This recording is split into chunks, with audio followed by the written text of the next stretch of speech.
Infertile CEO forced his wife to sleep with another man for a baby, but after she got pregnant, he divorced her. Hello, my treasured, beautiful, and forever faithful family. How are you today, my soul companions? Your presence in my life is a blessing I never take for granted. You are my peace, my courage, my reason to keep creating with love. Every word I speak carries your name in my heart. We're more than a community. We are a circle of endless love. Now receive this special prayer I speak with all my heart. Dear God of endless grace, let your light flow through my beloved family like morning sun through the trees. Ease their burdens, soothe their hearts, and refresh their spirits. May they feel joy in the quiet, strength in the struggle, and hope in every step. Surround them with love that never fades and peace that never leaves. Amen. If this message hugged your heart, let your light shine, like, comment, and share. Because this family is built on love that cannot be broken. Write it proudly. I am with my brother. Together we walk in love, we rise in grace, and we move forward, hand in hand. The first time Amanda Baldwin saw Mike Topping across the crowded charity gala, something inside her knew. There was an electricity in the air that made the fine hairs on her arms stand at attention, a silent recognition that transcended the champagne flutes and polite conversation floating around them. Amanda, with her rich, dark skin and eyes that held warmth like summer sunshine, stood out effortlessly among the sea of Manhattan's elite. "Who is that?" her friend Melissa whispered, following Amanda's gaze. "Mike Topping," Amanda replied. The name feeling strangely familiar on her tongue, despite never having spoken it before. CEO of Topping Enterprises. They're revolutionizing sustainable technology. What Amanda didn't say was how she'd read every article about his rise from a working class background to becoming one of the youngest CEOs to make the Forbes list. She didn't mention how his speeches about creating generational wealth and opportunity had inspired her own community outreach programs at the kindergarten where she taught. When their eyes met across the room, the rest of the gala seemed to blur into insignificance. His confident stride toward her held purpose, and when he extended his hand, Amanda felt a jolt of connection that made her breath catch. "Mike Topping," he introduced himself, his voice deep and resonant in a way that news clips hadn't captured. "And you must be the woman everyone's been trying to introduce me to all night." Amanda's laugh came easily. "Amanda Baldwin. And here I thought I was flying under the radar." "Not possible," he said, his gaze appreciative but respectful. "Not when you light up the entire room." That night marked the beginning of what Amanda would later call her fairy tale. Their courtship was as passionate as it was thoughtful. Mike sending handwritten notes after each date, Amanda introducing him to soul food Sunday dinners with her family in Harlem. He listened when she spoke about her dreams of expanding access to early childhood education in underserved communities. She challenged him to ensure his company's innovations reached those same neighborhoods. 3 months later, on a rooftop garden overlooking Central Park, Mike knelt before her with a ring that had belonged to his grandmother. "You make me believe in things I'd given up on," he said, voice thick with emotion. "Love, legacy, purpose beyond profit. Marry me, Amanda. Let me spend my life showing you what you mean to me." Their wedding, 6 months later, was a celebration that blended their worlds seamlessly. Amanda's kindergarten students released butterflies after their vows. Mike's business associates marveled at the authentic joy that permeated every moment. When they danced their first dance to Sam Cooke's "Nothing Can Change This Love," Mike held her like she was the most precious thing in his universe. "I will never let anything come between us," he whispered against her temple. "You are my heart, walking outside my body." Amanda Topping. The first 3 years of their marriage unfolded like the most beautiful chapters of a beloved book. They traveled Paris in spring, where they made love with the windows open to catch the scent of rain on ancient streets. Ghana, where Mike surprised her with a ceremony to honor her ancestors, and quiet weekends at a lake house he purchased. For anniversaries and future family gatherings, in their penthouse overlooking the Hudson River, they created rituals that anchored their busy lives. Sunday mornings meant breakfast in bed, reading the newspaper aloud to each other between kisses that tasted of coffee and possibility. Wednesday nights were sacred. No work calls, just dinner prepared together while dancing barefoot in their kitchen to Amanda's father's old vinyl records. "Tell me a secret," Mike would often ask as they lay tangled in sheets, her head resting on his chest. "I knew I would marry you the moment you spoke about your mother at that gala," she confessed. "Once, the way you said she taught you that true wealth was measured in how much you gave, not what you kept." "My secret," he'd responded, fingers tracing the curve of her spine, "is that I rehearsed that story, knowing you might be there. I'd seen you months before, volunteering at a literacy event. I needed to meet the woman who read to children with such love they forgot to be shy." On their third anniversary, as moonlight painted silver patterns across their bedroom, Amanda curled against Mike's side and voiced the dream they'd been circling. "I think it's time," she whispered, heart fluttering with anticipation. "I'm ready for us to start trying for a baby." Mike's face transformed with such pure joy that Amanda felt tears spring to her eyes. He gathered her close, pressing reverent kisses to her forehead, her cheeks, her lips. "A little girl with your smile," he murmured, "or a boy with your kind heart. Nothing would make me happier than creating a family with you, Amanda." That night, their lovemaking took on a new dimension, tender yet filled with purpose, each touch invested with dreams of the future they would build together. Amanda fell asleep in Mike's arms, her heart so full it felt like it might overflow. The first negative pregnancy test came as a disappointment, but not a concern. Amanda's mother had always told her these things took time, patience, faith. Mike bought her flowers that day, tucked a note in her lunchbox, reminding her that the journey was part of their story too. The second month passed in similar fashion, and the third. By the sixth month, Amanda found herself studying fertility, charts and tracking cycles, with increasing attention to detail. Mike supported her fully, adjusting his schedule to be present during her optimal windows, bringing home books on conception, creating a special tea blend meant to support reproductive health. "It will happen when it's meant to," he assured her, though Amanda noticed the slightest furrow of worry beginning to appear between his brows. After a year of trying, they scheduled their first appointment with a fertility specialist. Dr. Patel ran comprehensive tests on both of them, her manner compassionate yet matter-of-fact. "These things can take time," she said, echoing what they'd been telling themselves. "Let's gather information and create the best plan for your family." The night before they were due to receive their results, Amanda found Mike standing on their terrace, staring out at the glittering cityscape.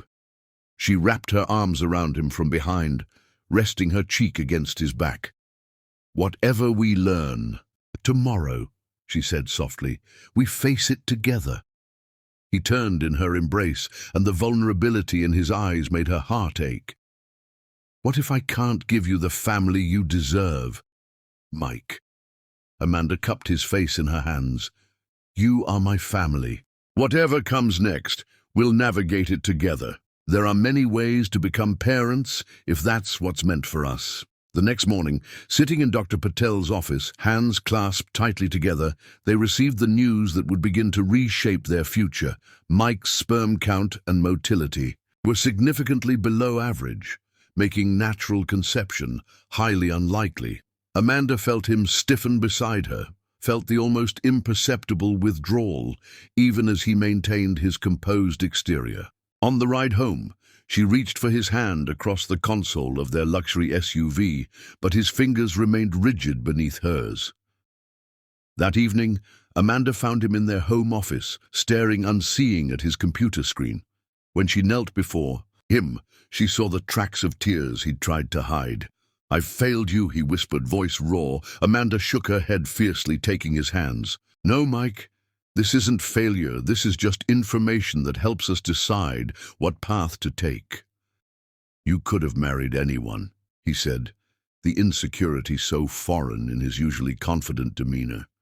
"Someone who could have given you children, easily." "I didn't marry anyone," Amanda replied, her voice steady despite the tears gathering in her eyes. "I married you, the man who sees me completely, the man who dances with me on Wednesday nights and reads the Sunday paper with me and makes me feel like the most treasured woman in the world." She rose to sit in his lap, cradling his face against her heart. "I love you, Mike Topping, not the children we might have. You. And together, we'll find our way forward." As he held her close, Amanda felt his tears dampen her blouse, unaware that, beneath his gratitude, seeds of insecurity were taking root. Seeds that would, in time, grow into something neither of them could have imagined on that moonlit night when they first dreamed of creating a family together. Chapter 2. The Weight of Waiting. 5 years into their marriage, Amanda stood at the bathroom sink, staring at yet another negative pregnancy test. The small plastic window glared back at her, a single line where she desperately wished to see 2. With trembling hands, she placed it alongside the other tests from this cycle. 4 in total, each one purchased from a different pharmacy, as if the brand might somehow change the result. "Please," she whispered to no one, her voice breaking on the single syllable. "Please." Outside the master bathroom, Mike hovered in the hallway, his hand raised to knock, but frozen in indecision. He'd watched Amanda slip into the bathroom 30 minutes ago, had seen the hope in her eyes, despite her attempts to manage expectations. Now, hearing the soft sob that escaped through the door, he felt the familiar wave of inadequacy wash over him. He leaned his forehead against the cool wood, closing his eyes. "Amanda?" he called gently. "Baby, can I come in?" Inside, Amanda hastily wiped her tears, gathering the pregnancy tests and dropping them into the drawer where she kept them all, a peculiar archive of disappointment that she couldn't bring herself to throw away. Each one represented a cycle of hope and heartbreak, a monthly reminder of what her body couldn't seem to do. "Just a minute," she called back, splashing cold water on her face. When she opened the door, Mike took in her reddened eyes and the forced smile. Without a word, he gathered her in his arms, holding her as another wave of tears broke free. "I'm sorry," he whispered into her hair. "I'm so sorry." Amanda pulled back slightly, her hand coming up to touch his face. "Don't apologize. This isn't your fault." But it was. The specialists had been clear. Mike's condition was the primary obstacle. After 2 years of trying naturally, they had begun fertility treatments, first intrauterine insemination, then progressing to in vitro fertilization. Each procedure had been accompanied by a surge of hope that dissipated with each failure. "I've scheduled another consultation with Dr. Rivera next week," Mike said, leading Amanda to their bed and sitting beside her. "There's a new protocol he wants to discuss." Amanda nodded, though the spark that had once accompanied these appointments had dimmed. They had spent over $200,000 on treatments already, and each cycle took a greater toll on her body, the hormone injections leaving her bloated and emotional, the egg retrievals painful, the anticipation excruciating. "Maybe we should take a break," she suggested quietly, staring down at their intertwined fingers. "Just for a few months, give my body time to reset." Mike stiffened beside her. "A break means giving up." "It means breathing, Mike. It means remembering that we're more than this." "Struggle." His jaw tightened, and Amanda recognized the look that had become increasingly common. determination hardening into something close to obsession. "One more try," he insisted. "Dr. Rivera thinks if we adjust your protocol and try a different sperm extraction technique for me, our chances improve significantly." Amanda looked into her husband's eyes and saw the desperation there, the need to solve this problem like he solved everything else in his life, with determination, resources, and sheer force of will. She knew what agreeing meant. More injections, more appointments, more roller coasters of hope and despair, but she also saw something fragile in Mike's expression, a vulnerability that made it impossible to refuse him. "Okay," she conceded softly. "One more try." Later that night, after Mike had fallen asleep, Amanda slipped out of bed and padded quietly to the spare bedroom they had long ago designated as the future nursery. Though it remained unfurnished, a single dresser stood against the wall. Opening the bottom drawer, Amanda removed a small wooden box, carrying it to the window seat where moonlight spilled across the floor.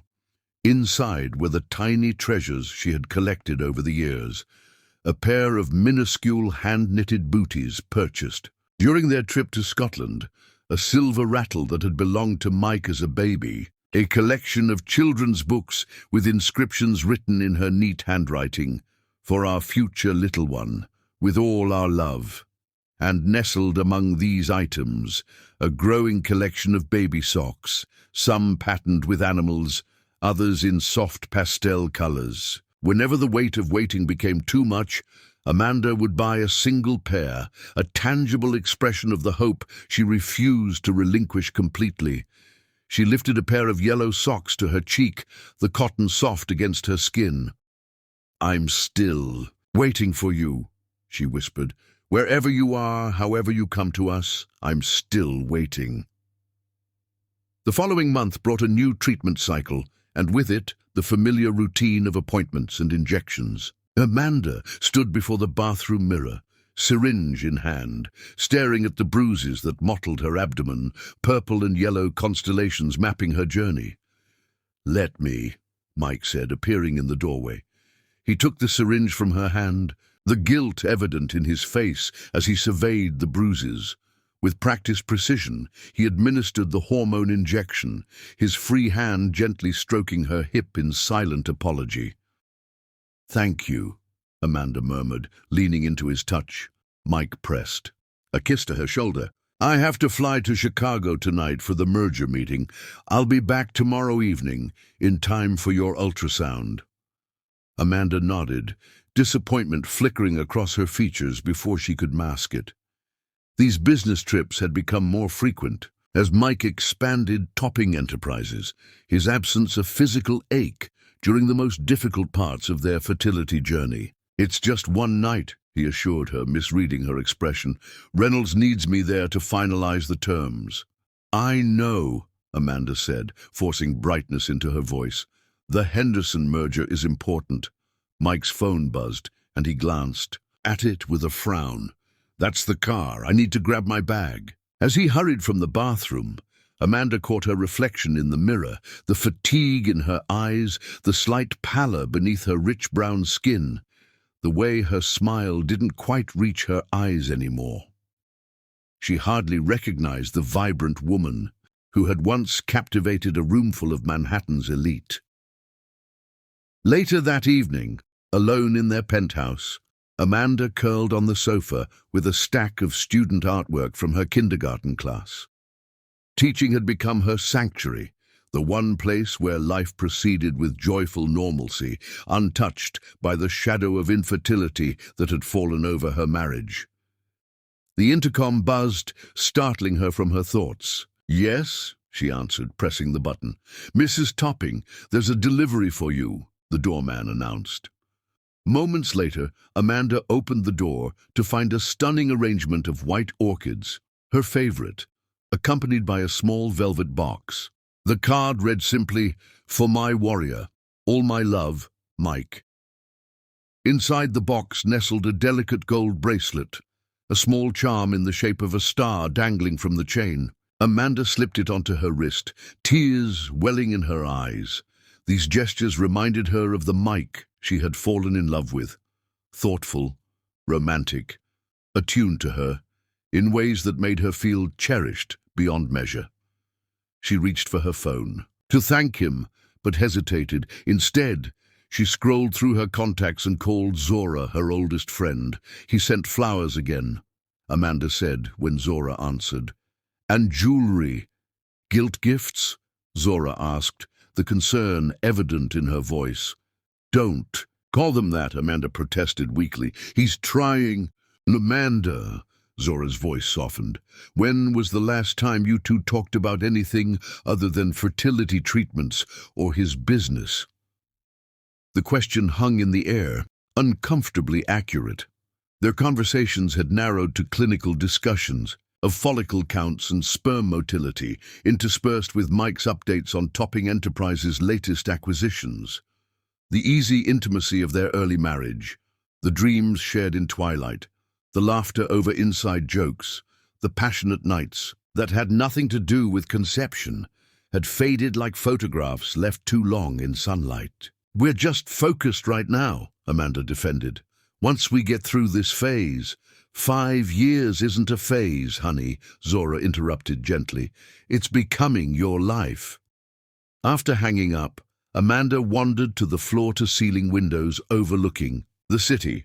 In the reflection, she could see the ghost of the woman she had been and the mother she longed to become, both just beyond her reach.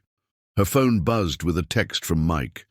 Did you get my surprise? It's beautiful, she typed back. I miss you. 3 dots appeared as he typed his response, then disappeared, then reappeared. Finally, miss you too. Big breakthrough on the merger. We'll tell you tomorrow. Amanda set her phone down, the familiar disappointment settling into her bones. Even in his gestures of love, business was never far from Mike's mind these days. The following evening, Amanda sat in Dr. Rivera's waiting room, checking her watch for the 3rd time in 5 minutes. Mike was late. Again. The ultrasound would show whether her follicles had developed properly, a critical milestone in determining when the egg retrieval would occur.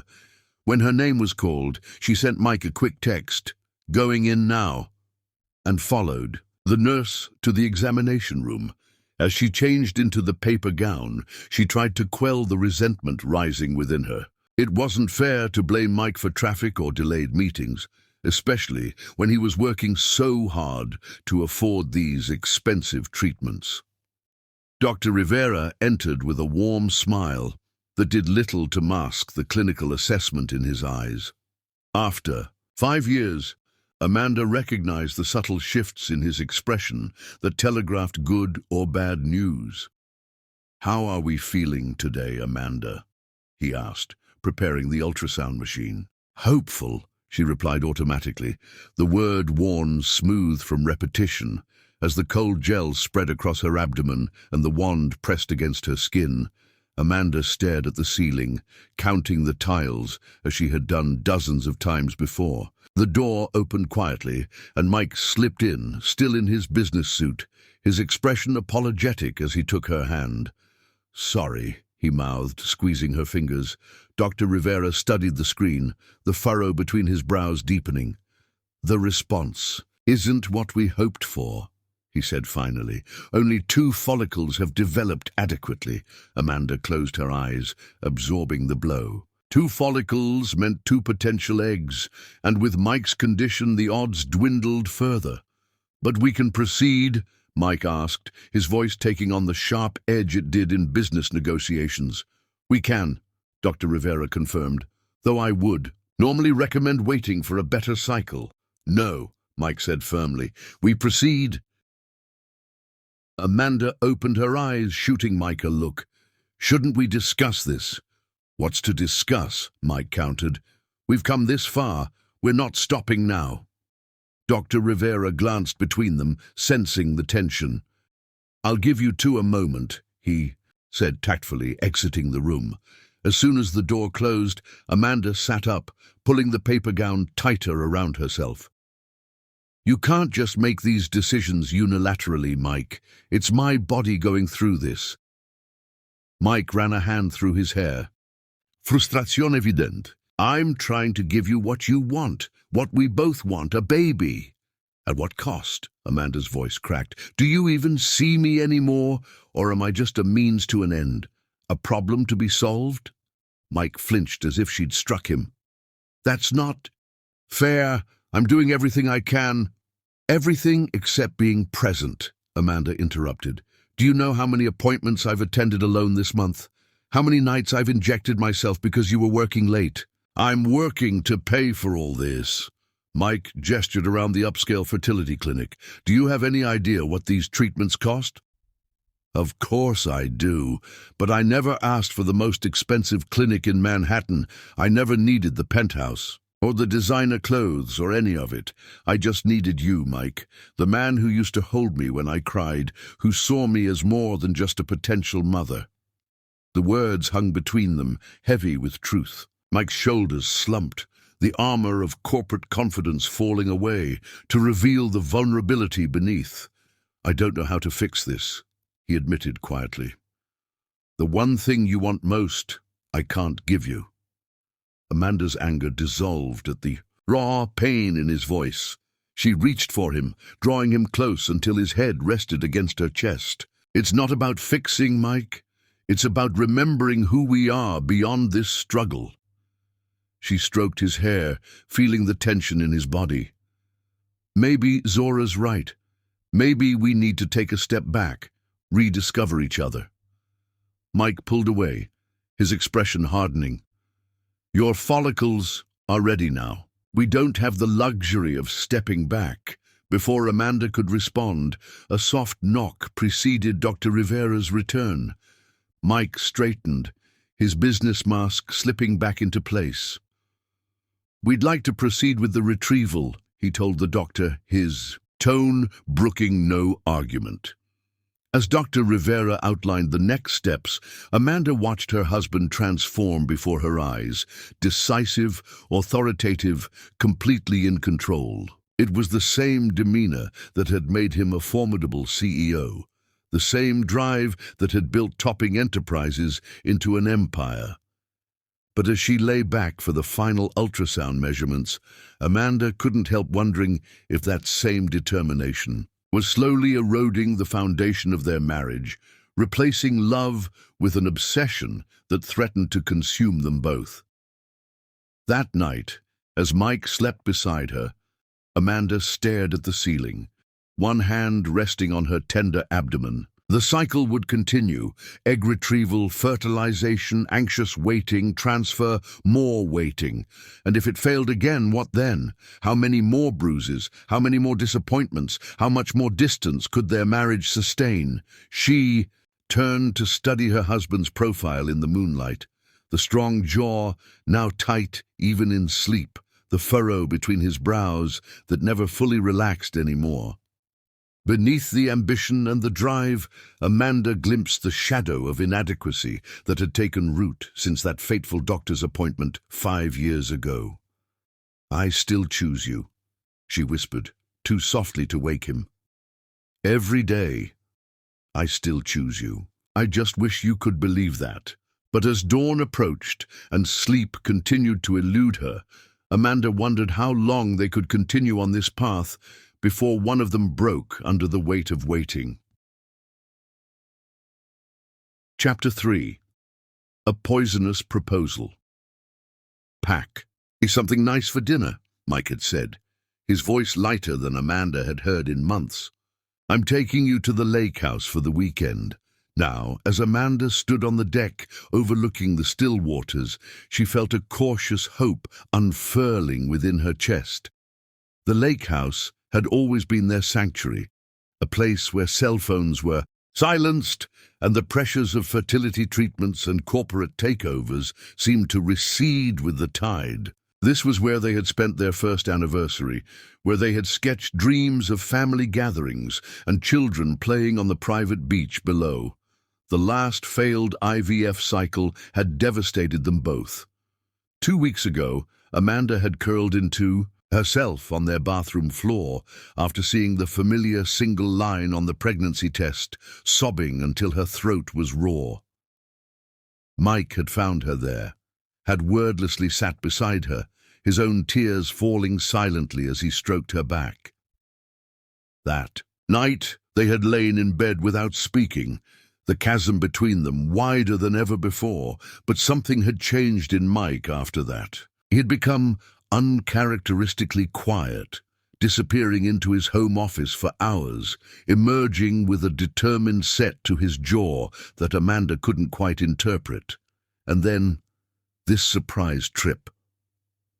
The door slid open behind her, and Mike stepped out carrying 2 glasses of wine. Sunset painted his face in golden hues, softening the lines of stress that had become a permanent fixture. "Beautiful evening," he commented, handing her a glass. Amanda accepted it with a small smile. "I've missed this place." "Me too." Mike leaned against the railing beside her, their shoulders just touching. "Do you remember the night we decided to buy it?" "Of course, you were so excited you couldn't sleep. You kept waking me up with new plans." "For renovations," Mike laughed, the sound rusty from disuse. "You indulged every crazy idea, even the boat lift that would have cost more than the house." "Because I loved seeing you dream," Amanda said softly. "You've always had this ability to envision possibilities where others see limitations." Mike turned. To her then, something unreadable in his expression. "I still do." They sat for dinner on the deck, candlelight flickering between them as they shared a meal Mike had arranged to be prepared by a local chef. For the first time in years, they spoke of things beyond fertility treatments and business, reminiscing about their early dating days, discussing a book Amanda had recently read, debating which constellations were visible in the night sky. As the evening deepened and stars emerged like scattered diamonds above them, Amanda felt herself relaxing, the constant weight of expectation and disappointment momentarily lifted. When Mike refilled her wineglass for the 3rd time, she raised an eyebrow. "Are you trying to get me drunk, Mr. Topping?" A shadow crossed his face before he attempted a smile. "Maybe just relaxed. I want to talk to you about something important." Amanda's stomach tightened, the pleasant haze of the evening dissipating. "Please don't tell me there's another fertility specialist, another protocol. I can't, Mike, I just can't right now." "It's not that," he assured her quickly.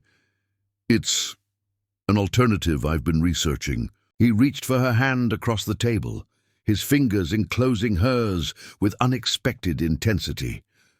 "What would you say if I told you we could have a baby that's biologically yours? A child that carries your beautiful spirit, your intelligence, your compassion?" Amanda's heart stuttered. "What are you talking about?" "We've discussed adoption, but you've always been resistant." "Not adoption," Mike interrupted. "A baby that's genetically yours, carried by you." "Mike, we've been through this. Your condition—" "I know what my condition is," he cut in, a flash of the old pain crossing his features.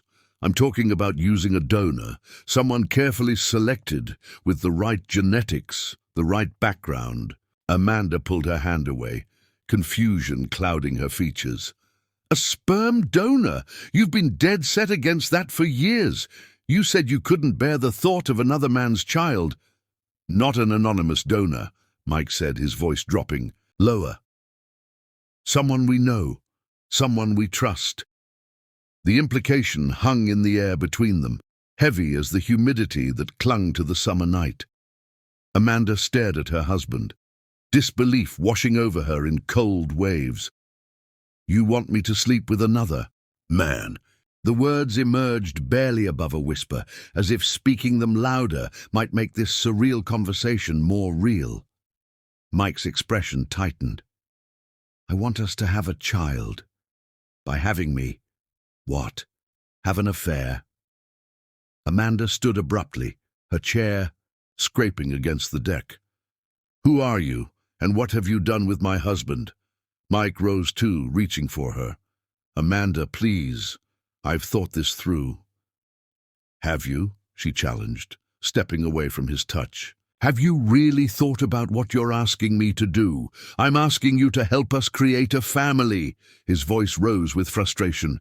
"After 10 years of marriage, after everything we've tried, every disappointment, every tear you've shed, I'm offering you a solution." "A solution?" Amanda repeated incredulously. "You think me sleeping with someone else is a solution? To what exactly?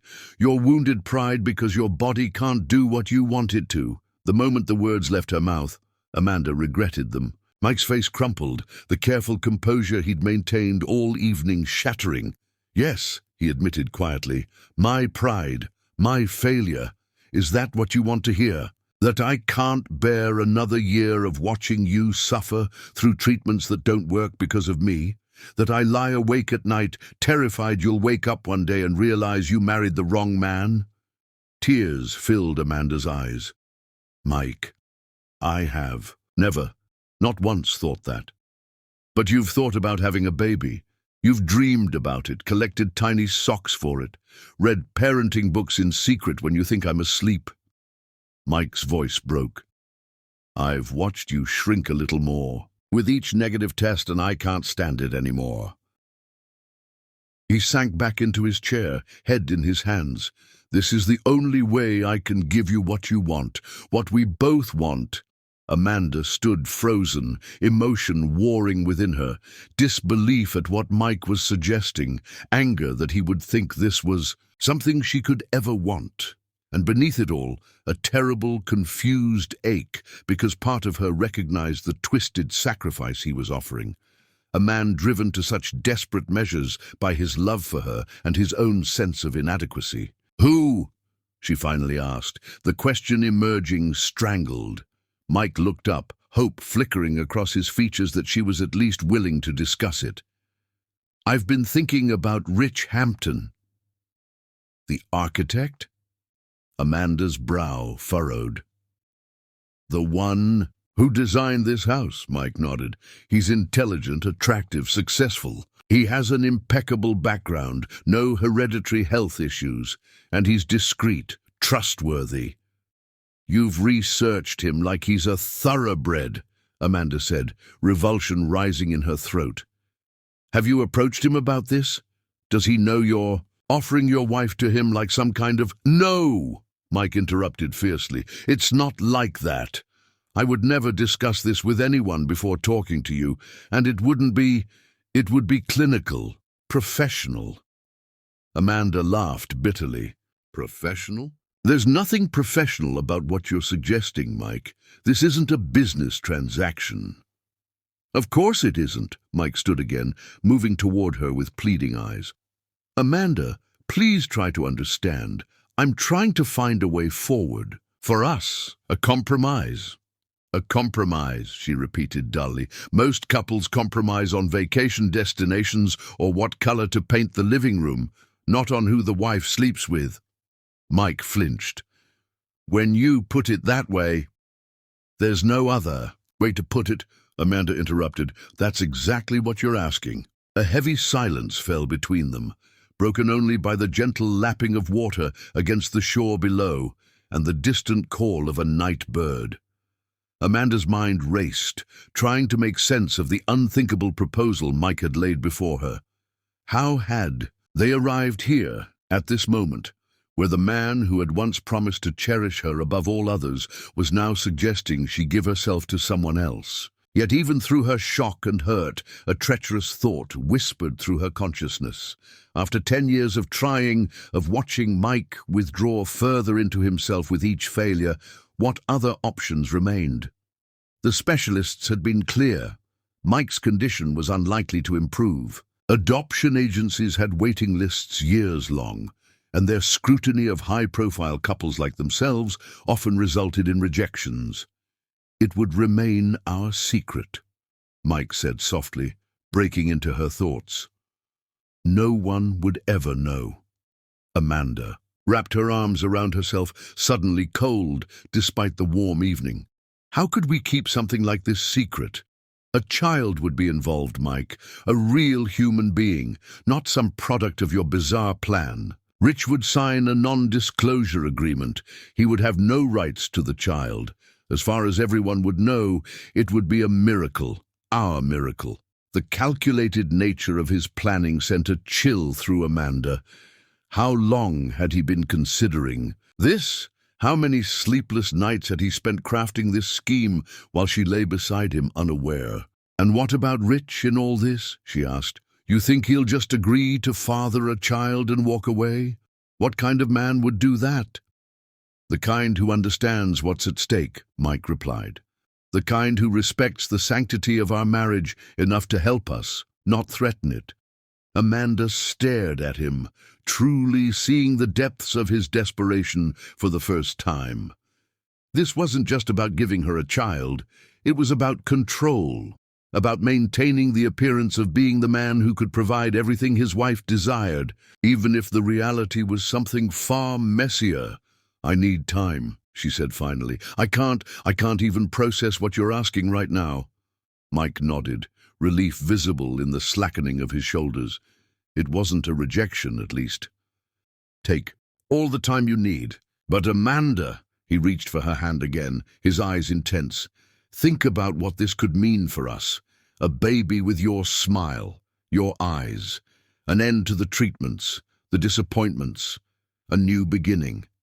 As Amanda lay awake that night in their lake house bedroom, Mike's steady breathing beside her, she stared at the ceiling and tried to imagine it. A child with her features, her blood running through its veins. The end of the painful journey they had been on for so long, but at what cost? And what did it say about their marriage that Mike could suggest such a thing?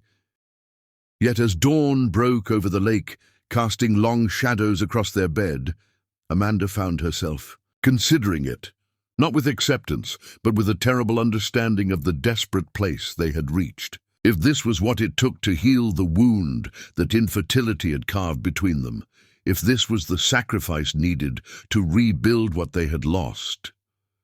"You're awake," Mike murmured, his hand finding hers in the early morning light. "I've been thinking," Amanda said, her voice barely audible. "If, and I mean if, we were to consider this, there would have to be rules. Boundaries." Mike's fingers tightened around hers. "Anything you want. And afterwards, we would never speak of it again. It would be a closed chapter, something we did to create our family, nothing more."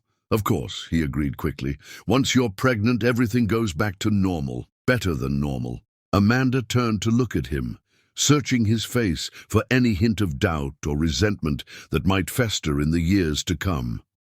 "Are you sure you could live with it, Mike? Truly live with it? Because I won't bring a child into an unstable home." "I'm sure," he said with such conviction that Amanda almost believed him. "This is the answer we've been looking for, Amanda. I know it in my heart." What neither of them knew as they lay there in the soft morning light, tentatively crafting the outlines of their desperate plan, was that Mike's assistant had inadvertently overheard their entire conversation the previous evening. His phone, meant to be shut off for the weekend, had been activated when he'd checked his email briefly during dinner. The call connected to his office line where his assistant, working late, had heard everything through the speakerphone, a poisonous secret that would, in time, shatter the fragile solution they were building. Chapter 4. The Arrangement. The Topping Enterprises headquarters lobby gleamed with polished marble and understated luxury. Amanda adjusted her blazer nervously as she approached the reception desk, hyper-aware that every employee who nodded respectfully in her direction had no idea why the CEO's wife was really there today. "Mrs. Topping," the receptionist greeted warmly. "Mr. Hampton is already in the conference room with your husband." Amanda's heart hammered against her ribs as she walked the familiar path to Mike's executive suite. 2 weeks had passed since that surreal night at the lake house. 2 weeks of tense negotiations between husband and wife about boundaries, expectations, and the moral implications of what they were considering. 2 weeks of Amanda vacillating between determination to heal her marriage and nauseating doubt about the path they were choosing. Mike had arranged everything with clinical precision. Rich Hampton had been contacted about designing a new corporate headquarters, a legitimate project that would explain his presence in their lives. Only later, if Amanda agreed, would the true nature of their arrangement be revealed to him. She paused outside the conference room, watching through the glass wall as Mike gestured animatedly at blueprints spread across the table. Across from him sat Rich Hampton, his profile strong against the floor-to-ceiling windows overlooking Manhattan.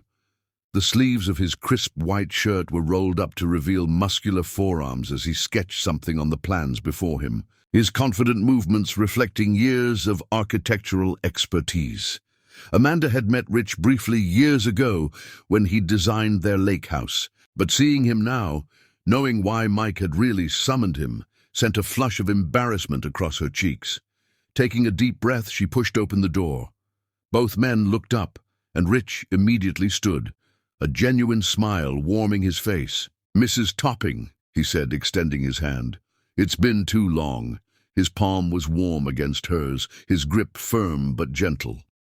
Amanda forced herself to meet his eyes. Kind eyes, she noted with surprise, with tiny laugh lines at the corners.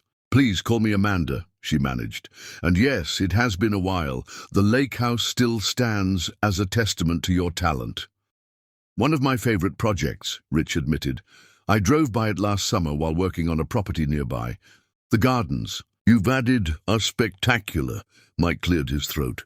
"Rich has some innovative ideas for the new headquarters. Very forward-thinking." The next hour passed in discussion of sustainable materials and natural light sources, flexible workspaces, and rooftop gardens.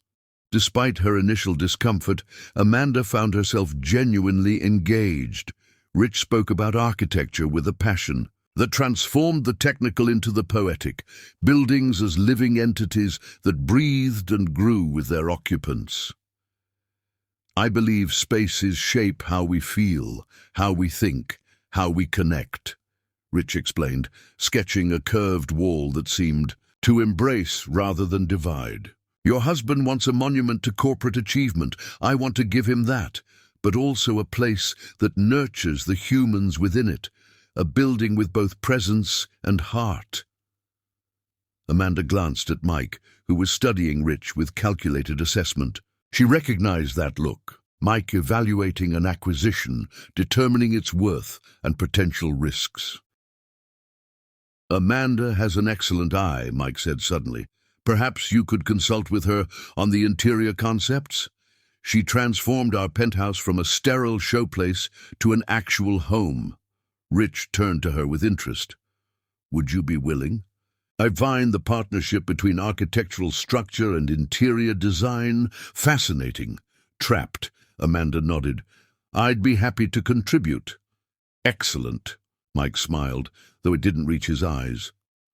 "Why don't you two continue this over lunch? I have another meeting, but you should get acquainted if you'll be collaborating." Before Amanda could object, Mike was gathering his papers. "The reservation at Marcel's is under my name. Take your time. Creative minds need space to explore possibilities." And just like that, Amanda found herself being maneuvered into the first step of Mike's methodical plan. Marcel's was intimate and exclusive, the kind of restaurant where privacy booths were soundproofed and waitstaff appeared only when summoned. Amanda sat across from Rich, hyper-aware of every movement, every word. "Your husband mentioned you were a kindergarten teacher," Rich said after they'd ordered. "That must be rewarding work." Amanda relaxed slightly at the neutral topic. "It is. There's something magical about witnessing a child connect with the world for the first time, seeing letters form into words, watching friendships bloom." "My sister teaches third grade," Rich offered. "She says the same thing. That moment when a concept clicks for a student. She calls it the light bulb effect." "Exactly." Amanda found herself smiling genuinely. "It's like watching little universes expand." They fell into easy conversation about education, about Rich's journey from a Bronx childhood to award-winning architect, about Amanda's favorite exhibits at the Met. Not once did Rich mention Topping Enterprises or the new headquarters project. "May I ask you something?" Rich said as they lingered over coffee. "And feel free to tell me it's none of my business." Amanda tensed. "Of course. Why does your husband really want us to work together?" "Because I've designed plenty of corporate headquarters, and the CEO's wife isn't typically involved in the process." His directness caught Amanda off guard. She stared into her coffee cup, searching for an appropriate response. "Mike values my opinion," she said finally, the half-truth bitter on her tongue. Rich studied her for a long moment. "I get the feeling there's something happening beneath the surface here." Amanda looked up, meeting his perceptive gaze. Something about his straightforward manner made deception feel impossible. "It's complicated," she admitted. Rich nodded, not pushing further.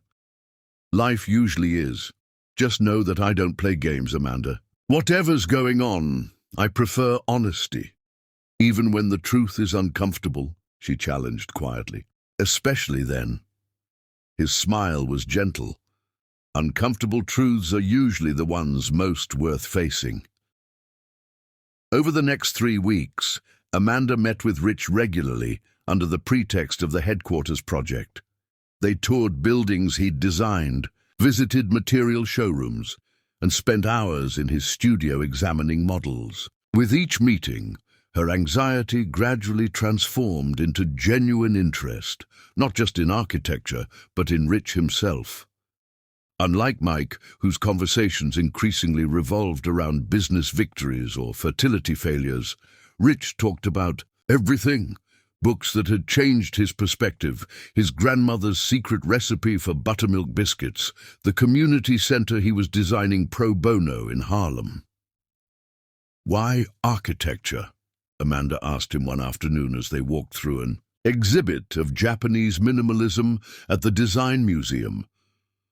Rich considered the question with the thoughtfulness she'd come to expect from him. "I grew up in a 2-bedroom apartment with 6 people. Space was precious, contested. I started dreaming about rooms that could transform, walls that could breathe." He stopped before an installation of a traditional tea room. "Architecture at its best isn't about constructing barriers, but creating possibilities. Defining space without confining it." "That's beautiful," Amanda murmured. "What about you?" Rich asked. "Why teaching?" "Children are still honest," she replied after a moment. "They haven't learned to hide their wonder or their hurt. There's something sacred about that, being trusted with someone's unfiltered self." Rich's eyes met hers with unexpected intensity. "Yes," he said softly, "there is." That evening, as Amanda described their day to Mike, she found herself carefully editing her words, omitting the moments of connection, the lingering glances, the way. Rich's laugh made something long dormant stir within her. Mike listened with narrowed focus. "Do you think he likes you?" The question, so boldly strategic, made Amanda's stomach turn. "We get along well enough?" "Good," Mike nodded, satisfied. "I've had him thoroughly vetted. His genetic profile is excellent. No family history of heart, disease, cancer, or mental illness. His IQ tested in the top percentile at university." "Stop it," Amanda whispered, bile rising in her throat. "He's a person, not a breeding specimen." Mike sighed, taking her hand. "I'm sorry. I just want everything to be perfect." His eyes softened with rare vulnerability. "Are you still sure about this, Amanda? We can stop if you've changed your mind." For a moment, Amanda considered it, stepping back from the precipice before them, returning to their painful but familiar struggle. But then she remembered the hollow emptiness of their marriage these past years, the mechanical intimacy, the growing distance that no amount of fertility treatments could bridge. "I haven't changed my mind," she said quietly, "but I need more time with him before we explain the arrangement." Mike nodded, relief evident in his posture. "Take all the time you need." The following week, Amanda ran into Rich unexpectedly at an art gallery in Chelsea. She had gone seeking solitude, a place to clear her head from the mounting tension at home. seeing him studying a massive abstract canvas. His profile, contemplative in the gallery's soft lighting, sent an undeniable ripple of pleasure through her. "Fancy meeting you here," she said, approaching him. Rich turned, surprise giving way to a warm smile. "Amanda, I was just thinking this painting reminded me of something you said about negative space last week." They moved through the gallery together, their observations flowing into easy conversation. Afterward, Rich suggested coffee at a small cafe tucked away on a tree-lined street. "No business talk," he stipulated as they settled at a corner table. "I'd like to get to know the real Amanda Baldwin, not just Mrs. Topping." The distinction, her maiden name used deliberately, wasn't lost on Amanda. She found herself sharing stories she hadn't thought about in years. Summers spent at her grandmother's house in Virginia, her college dreams of becoming a writer, the semester she'd spent teaching in South Africa. "What happened to the writing?" Rich asked. Amanda shrugged, toying with her cup. "Life, I suppose, marriage, trying to start a family." "Any luck with that?" The question was gentle, without the pitying undertone she'd grown accustomed to. "No," Amanda admitted. 10 years of trying, actually." Rich's hand moved across the table, coming to rest beside hers, not touching, but close enough that she could feel its warmth. "I'm sorry. That must be incredibly difficult." The simple acknowledgement, free from advice or platitudes, loosened something within Amanda. Before she could stop herself, the whole painful journey spilled out, the tests, the treatments, the slowly fracturing relationship with Mike. "The worst part is watching something that began with so much love turn into this clinical transaction," she confessed. "Sometimes I don't recognize us anymore." Rich listened without interruption, his expression thoughtful. "What do you want, Amanda? Not what Mike wants or what the doctors think is possible. What do you want?" The question, so simple yet so rarely asked, caught her off guard. "I want to feel whole again," she answered finally. "With or without a child.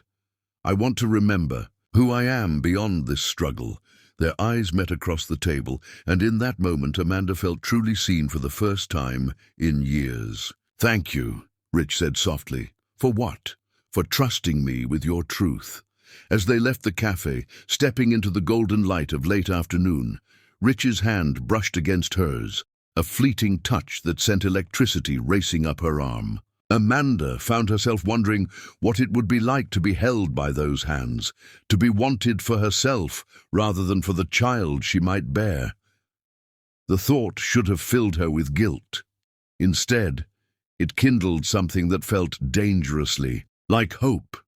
A week later, Mike announced that it was time to move forward with their plan. He had invited Rich to dinner at their penthouse where they would present their proposition. "He's clearly comfortable with you now," Mike reasoned, as Amanda prepared nervously for the evening. "I've drawn up the paperwork, a non-disclosure agreement, a waiver of parental rights, everything we discussed." Amanda stared at her reflection in the bathroom mirror, barely recognizing the woman looking back. "And you think he'll just agree? To father a child and walk away?" "He'll be generously compensated," Mike replied, adjusting his tie with practiced precision. "And it's not as if he'd have no contact. He'd be part of the child's life as a family friend, someone special but not parental." "Have you considered that he might find the whole idea repulsive? That he might never want to work with you again?" Mike's expression hardened slightly. "I've considered every contingency. Rich Hampton is a pragmatist as well as an idealist. He'll understand what we're offering." The doorbell rang, cutting off any further discussion. Amanda took a steadying breath, smoothed her dress, and followed Mike to greet their guest. Rich looked handsome in a charcoal suit, a bottle of wine in one hand and a small gift bag in the other. "For the hostess," he explained, handing Amanda the bag. Inside was a first-edition copy of Virginia Woolf's To the Lighthouse, a book she had mentioned admiring during one of their conversations. You remembered, she said softly, touched by the thoughtfulness. Of course. His smile reached his eyes, crinkling the corners warmly. Mike observed the exchange with calculating assessment. Let's have a drink before dinner, shall we? I have a special bottle of scotch I've been saving. In the living room, Mike directed the conversation with practiced charm, asking about Rich's current projects, sharing anecdotes from Topping Enterprises' early days, creating an atmosphere of male camaraderie. Amanda watched the performance, with growing unease, knowing what was coming. After their second drink, as the housekeeper announced dinner was ready, Mike set down his glass and straightened. Before we eat, there's something important Amanda and I would like to discuss with you, Rich. Rich glanced between them, his expression shifting from relaxed to cautious. I'm listening. Mike launched into a carefully prepared speech about friendship, trust, and the challenges he and Amanda had faced in their fertility journey. With clinical detachment, he explained his own medical condition, the failed treatments, and their desire for a child that carried Amanda's genetic heritage. Rich's face remained impressively neutral throughout, though his eyes sought Amanda's several times as Mike spoke. When Mike finally arrived at their proposal, laying it out in euphemistic terms that couldn't quite disguise its fundamental nature, a heavy silence fell over the room. Let me be sure I understand, Rich said finally, his voice measured. You're asking me to father a child with Amanda, a child that you would raise as your own, with me maintaining no paternal rights, but some undefined role in the child's life. Precisely, Mike nodded, as if they were discussing a business merger rather than the creation of a human life. Of course, you would be generously compensated for your contribution. Rich's expression darkened. I don't need compensation, Mike. What I need is to speak with Amanda. Alone. Mike stiffened. Anything you have to say should be said to your wife directly, Rich interrupted firmly, since she's the one you're suggesting I sleep with. The blunt language made Amanda flinch, but Mike, after a moment of visible calculation, nodded. Of course, use my study. I'll check on dinner. When they were alone, Rich turned to Amanda, all pretense of neutrality gone. Is this what you want? And I need the truth, Amanda, not what you think you should say. Amanda looked down at her hands, twisted tightly in her lap. I don't know what I want anymore, she admitted. Everything has become so complicated, so far from the life I thought we'd have. Look at me, Rich requested softly.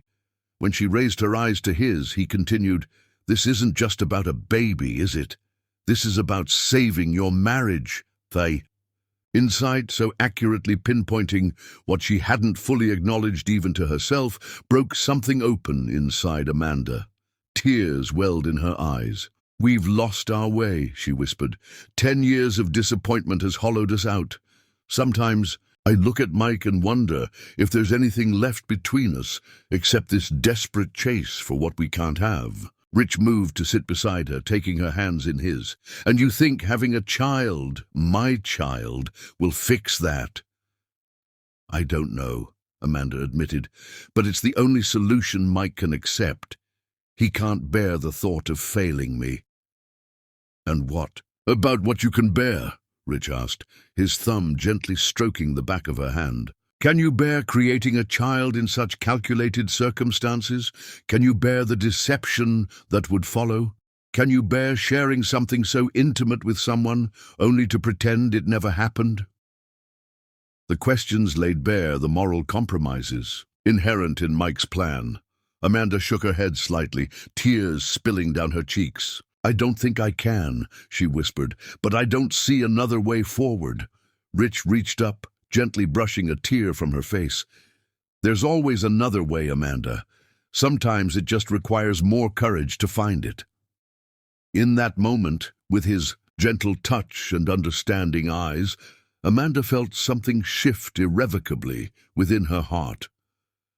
This wasn't just about Mike's plan anymore. Something real was developing between her and Rich, something unexpected and fragile and terrifying in its potential. When Mike returned, finding them in quiet conversation, his eyes narrowed at their proximity, at the lingering intimacy evident in their posture. "Have you reached a decision?" he asked Rich, his tone carefully neutral. Rich stood, facing Mike with direct honesty. "I need time to consider what you're asking. It's not a small thing, bringing a child into the world." "Of course," Mike agreed smoothly, though Amanda detected the disappointment beneath his composed exterior. "Take all the time you need." As they moved to the dining room for a dinner that now felt like an elaborate charade, Amanda caught Rich's gaze across the table. In his eyes, she saw a question forming, one that had nothing to do with Mike's arrangement and everything to do with what was growing between them. A question she wasn't ready to answer, but couldn't stop herself from considering. What if this wasn't about creating a child at all?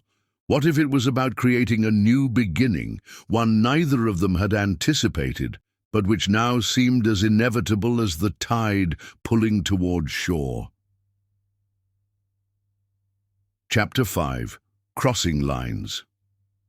Rain pounded against the windows of Rich's studio loft, turning the Manhattan skyline into a blur of distorted lights. Amanda stood by the floor-to-ceiling windows, watching lightning slice through the evening sky, her reflection ghost-like against the storm beyond.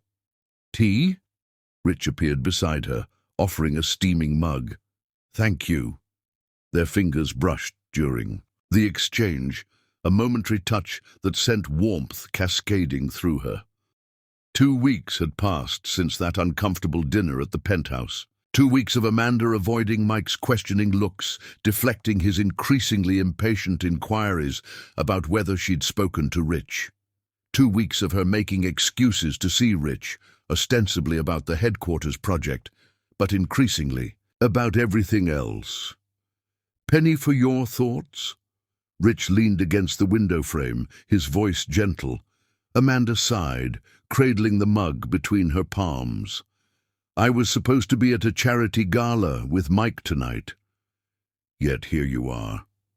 "Yet here I am," she echoed, turning to face him. "In the middle of a storm, hiding from my husband, drinking tea with a man I barely knew a month ago."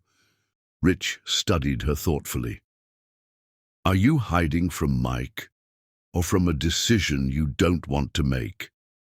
The question cut through her defenses with surgical precision.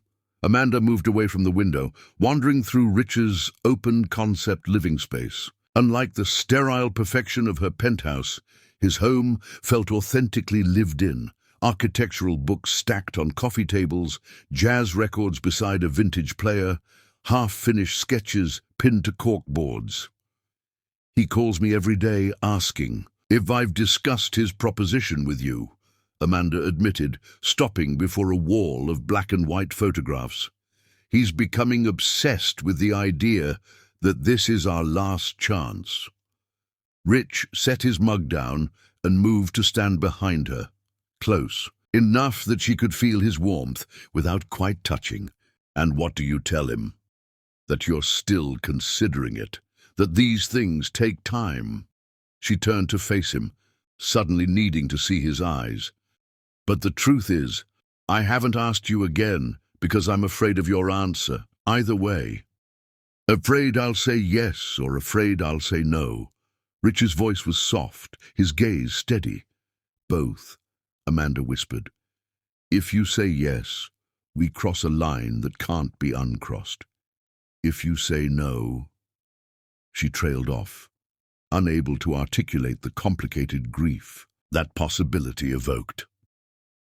Rich reached out slowly, giving her time to step away if she chose, and tucked a strand of hair behind her ear. "I've been thinking about nothing else since that night, Amanda," her heart stuttered. And I can't do it. Not the way Mike proposed." Relief and disappointment tangled inside her with equal measure. "I understand," she managed, stepping back slightly. It was an impossible thing to ask. "That's not why," Rich said, his eyes never leaving hers. "I can't pretend to be a clinical donor when—" He paused, seeming to search for words. "When I've developed feelings for you that are anything but clinical." The confession hung in the air between them, electric as the storm outside. Amanda felt her carefully maintained composure beginning to fracture. "Rich, you don't have to say anything," he interrupted gently. "I know you're married. I know you came to me because of a specific arrangement. I'm not asking for anything from you. I just couldn't proceed with Mike's plan without being honest about where I stand." Amanda moved deeper into the loft, needing physical distance to think clearly.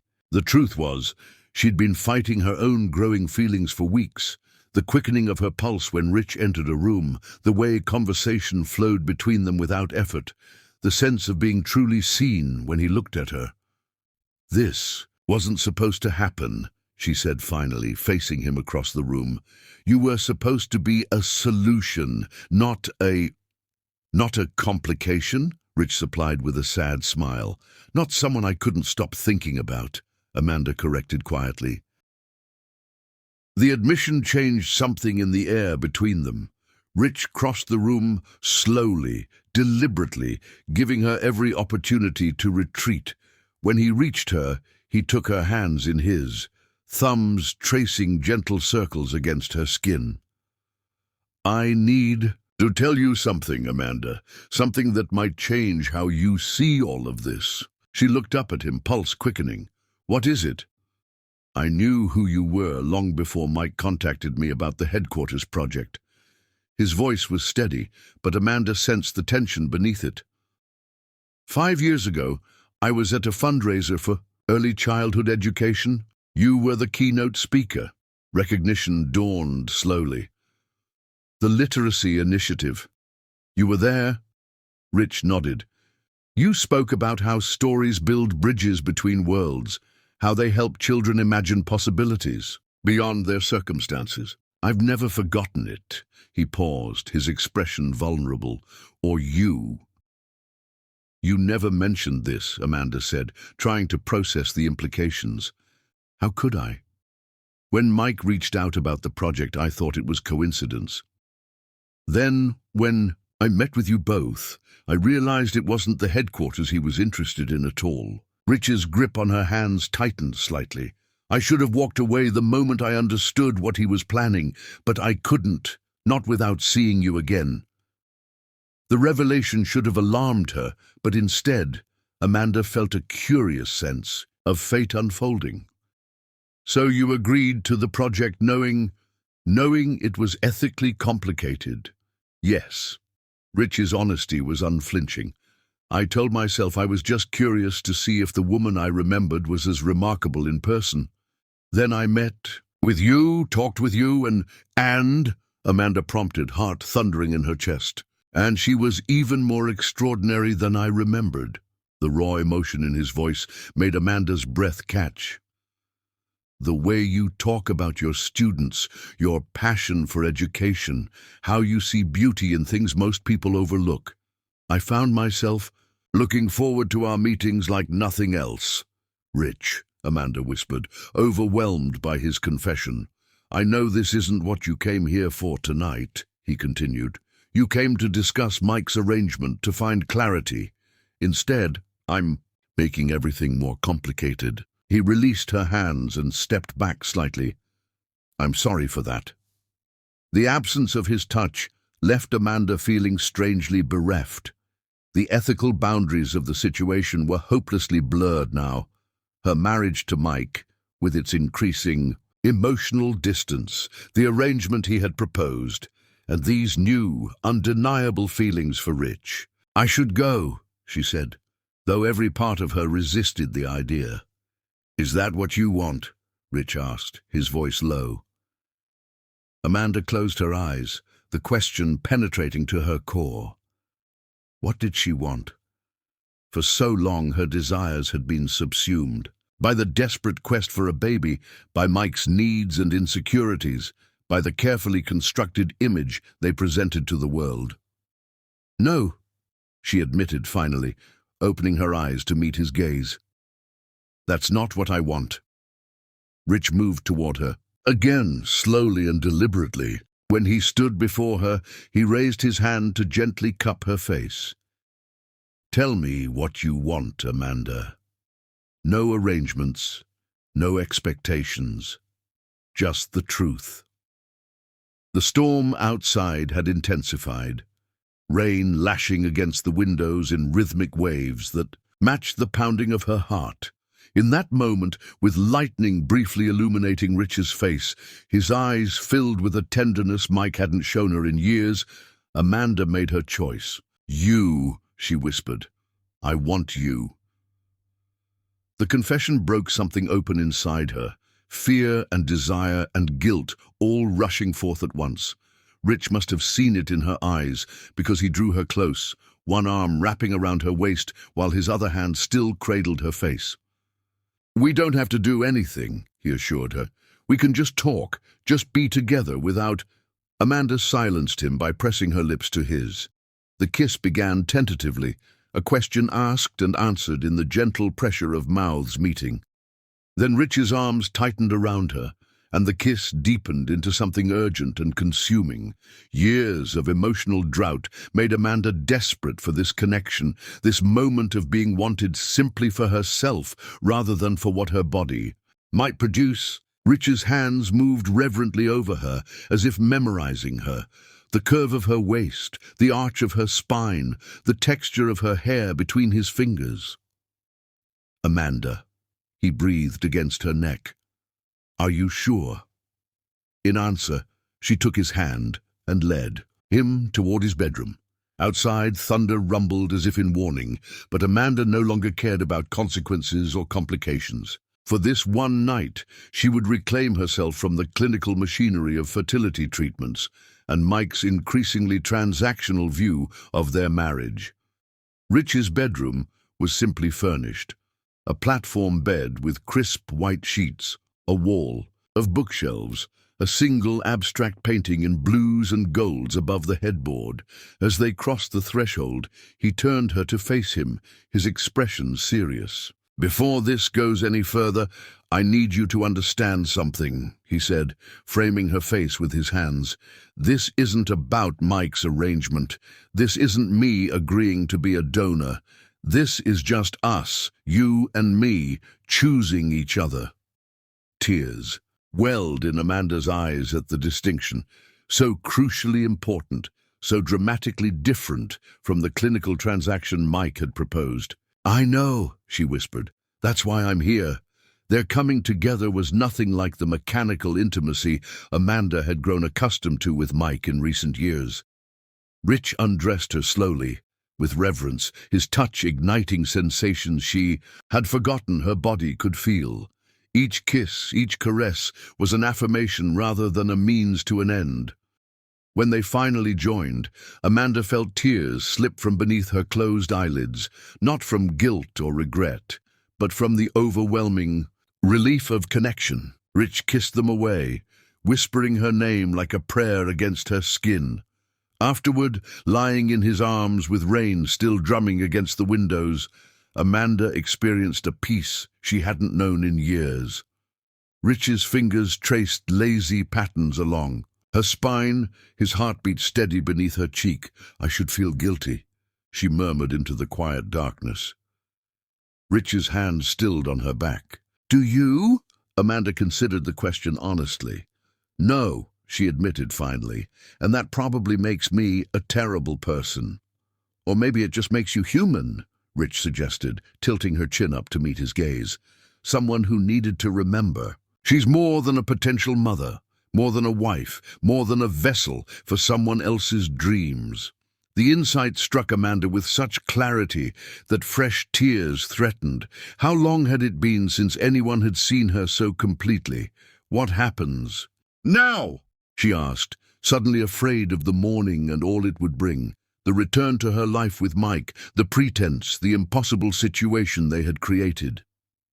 Rich tucked her closer against him. "Now we sleep. Tomorrow we talk. We figure this out together. Mike will know, Amanda whispered. "The moment he sees me, he'll know something has changed." "Would that be so terrible?" Rich asked gently. "Maybe it's time for truth, Amanda, for all of us." The thought was simultaneously terrifying and liberating.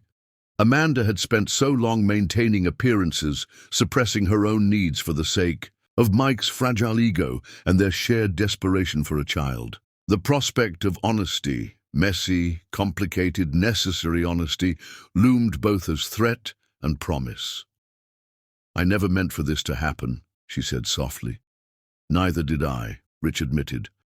"But I can't bring myself to regret it." As Amanda drifted toward sleep in Rich's arms, one thought surfaced with unexpected clarity. Whatever came next, pregnancy or not, confession or continued deception, tonight had changed her irrevocably. She had crossed a line, yes, but perhaps it was a line that needed crossing, a boundary between the life she had accepted and the one she truly desired. What neither of them could know as they lay tangled together while the storm gradually subsided outside was that this night would indeed result in the pregnancy Mike had so desperately orchestrated. But it would come wrapped in complications and consequences far beyond what any of them had imagined when this dangerous game began. Morning light filtered through Rich's bedroom windows, painting golden stripes across the rumpled sheets. Amanda stirred, momentarily disoriented before memory rushed back. The storm, Rich's confession, the night they had spent discovering each other. Rich was already awake, propped on one elbow, watching her with an expression of quiet wonder. "I was afraid I'd dreamed you," he murmured, reaching out to brush a strand of hair from her face. Amanda caught his hand, pressing a kiss to his palm. "Not a dream. Though what happens when I leave here might become a nightmare." Rich's expression sobered. "We need to talk about that." They dressed slowly, reluctantly, each layer of clothing rebuilding the barriers between them. In Rich's kitchen, over coffee and toast, neither of them really wanted. They faced the impossible situation they had created. "I can't continue with Mike's arrangement," Rich said firmly. "Not after last night. Not when what I feel for you is so far from the clinical transaction he proposed." Amanda nodded, staring into her coffee cup. "And I can't go back to pretending, to being a vessel for Mike's desperate need to create a legacy. So where does that leave us?" The question hung between them, heavy with implication. Amanda looked up, meeting Rich's eyes across the table. "I don't know," she admitted. 10 years of marriage isn't easy to walk away from, even when it's become what mine has. "I would never ask you to," Rich assured her. "Whatever you decide, whatever you need, I'll respect it." The selflessness of his response brought tears to Amanda's eyes. How different from Mike's increasingly manipulative tactics, his single-minded focus on achieving parenthood at any cost. "I need time," she said finally. "Time to think, to figure out what happens next." Rich reached across the table, taking her hand. "Take all the time you need. I'm not going anywhere." As Amanda stood to leave, gathering her purse and the remnants of her composure, Rich pulled her into one last embrace. Tender, rather than passionate, supportive, rather than possessive. "Whatever happens," he whispered against her hair, "know that last night meant everything to me. You mean everything to me." Amanda held him tightly, memorizing the feel of his arms around her, the scent of his skin, the steady beat of his heart against hers. Then she stepped back, summoning the strength to face what waited beyond his door. "I'll call you," she promised. Rich nodded, his eyes reflecting both hope and resignation. "I'll be here." As Amanda left his building and stepped into the bright morning light, she felt simultaneously lighter and heavier than she had in years. The weight of deception had been replaced by the burden of truth, a truth that would, in time, shatter the careful facade of her marriage and set in motion events none of them could have foreseen. What she couldn't know, as she hailed a taxi, To take her home to the penthouse and the husband who waited there was that she already carried within her the child they had sought for so long, conceived not in clinical calculation, but in a moment of genuine connection with a man who saw her for herself, not just for what her body could create. Chapter 6. Betrayal's Sharp Edge. 6 weeks after that rainy night in Rich's loft, Amanda sat on the edge of her bathtub staring at the pregnancy test in her trembling hands. 2 pink lines, unmistakable, undeniable. After 10 years of heartbreak and failed treatments, she was pregnant. Her first instinct was to call Rich. In the weeks since their night together, they had maintained careful distance, communicating sparingly about the headquarters project, avoiding being alone together. But the connection between them remained, an invisible thread pulling her thoughts toward him at odd moments throughout her days. But it was Mike she needed to tell first. Mike, who had orchestrated this entire situation, never suspecting that, when his plan finally succeeded, it would be because of genuine feelings rather than clinical arrangement. That evening, Amanda prepared Mike's favorite meal, a simple gesture to cushion the complicated news she carried. When he arrived home, his eyes brightened at the sight of the candles, the wine, poured only in his glass, the careful presentation. "What's the occasion?" he asked, kissing her cheek. Amanda took a deep breath. "I have news." Something in her. The tone made Mike go still, his eyes suddenly sharp with attention. "What kind of news?" "I'm pregnant." The words hung in the air between them. Mike's expression transformed, shock giving way to disbelief, then an incandescent joy that Amanda hadn't seen in years. He swept her into his arms, spinning her around the kitchen despite her protests. "Careful," she laughed despite herself, his excitement momentarily contagious. "I knew it would work," Mike declared, setting her down but keeping his hands on her waist. "I knew Rich was the right choice." "When did it happen? How far along are you?" Amanda's smile faltered. 6 weeks, approximately. Mike's brow furrowed with confusion. 6 weeks? But you and Rich only had dinner together. His voice trailed off as calculation dawned on his face. "You didn't tell me." Amanda began, but Mike cut her off. "You didn't tell me it had happened." His tone shifted from confusion to accusation. "You've been keeping this from me for 6 weeks?" "I needed time," Amanda said carefully. "This situation is complicated, Mike. You have to admit that." Mike's hands dropped from her waist, his expression hardening. "What's complicated? We had an agreement. You and Rich conceived a child, our child." He emphasized the last words, his voice taking on an edge Amanda recognized as the beginning of his corporate ruthlessness. "Unless there's something else you're not telling me."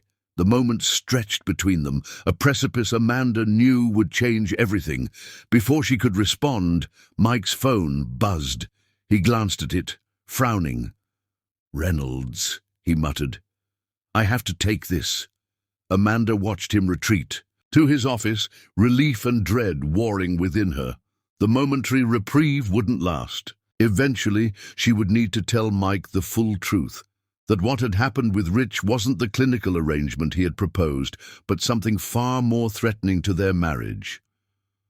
Over the next few days, however, Mike seemed to move past his initial suspicion. His focus shifted entirely to preparations for the baby, ordering custom furniture for the nursery, researching the most exclusive preschools in Manhattan, even discussing names, though they were months from needing them. "Alexandra for a girl," he declared one evening, showing Amanda a spreadsheet of carefully analyzed options. "Strong, classic, with good nickname potential. For a boy, I'm thinking William." Amanda nodded absently, guilt gnawing at her with each enthusiastic plan Mike made. She had still not contacted Rich about the pregnancy, unsure how to navigate the ethical minefield they now found themselves in. The decision was made for her when Mike announced they would be attending the annual Business Leaders Charity Gala, an event where Rich would certainly be present due to his work on the headquarters project. "We should share our good news," Mike said, adjusting his bow tie as they prepared to leave. "Discreetly, of course, but I want people to know we're expecting. It's time to celebrate." Amanda's stomach knotted with anxiety. "Don't you think it's a bit early? Most people wait until the second trimester." "Nonsense," Mike dismissed her concern. "Everything will be fine. This is our miracle, Amanda, our perfect ending to a difficult journey." At the gala, Amanda moved through the elegant crowd in a constant state of nervous anticipation, scanning each group for Rich's familiar figure. When she finally spotted him across the ballroom, their eyes locked in an instant of silent communication. The longing she saw there matched her own, complicated by the new life she now carried. His child, though he didn't yet know it. Amanda. A voice broke their connection. Lisa Weber, wife of Mike's CFO, air-kissed her cheeks. "You're absolutely glowing. Mike just told us the wonderful news. After all this time, it's a miracle." Amanda forced a smile, heart pounding. "Thank you. We're very happy." "And so secretive," Lisa teased. Mike wouldn't share any details about the treatments that finally worked.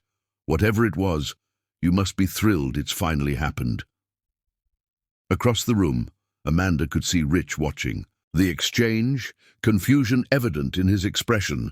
The evening progressed in a blur of congratulations and well-wishes, each one driving the knife of guilt deeper. Amanda managed to slip away briefly, finding momentary solitude on a terrace overlooking the city. "Is it true?" Rich's voice came from behind her. Amanda turned, emotion tightening her throat at the sight of him. "Yes."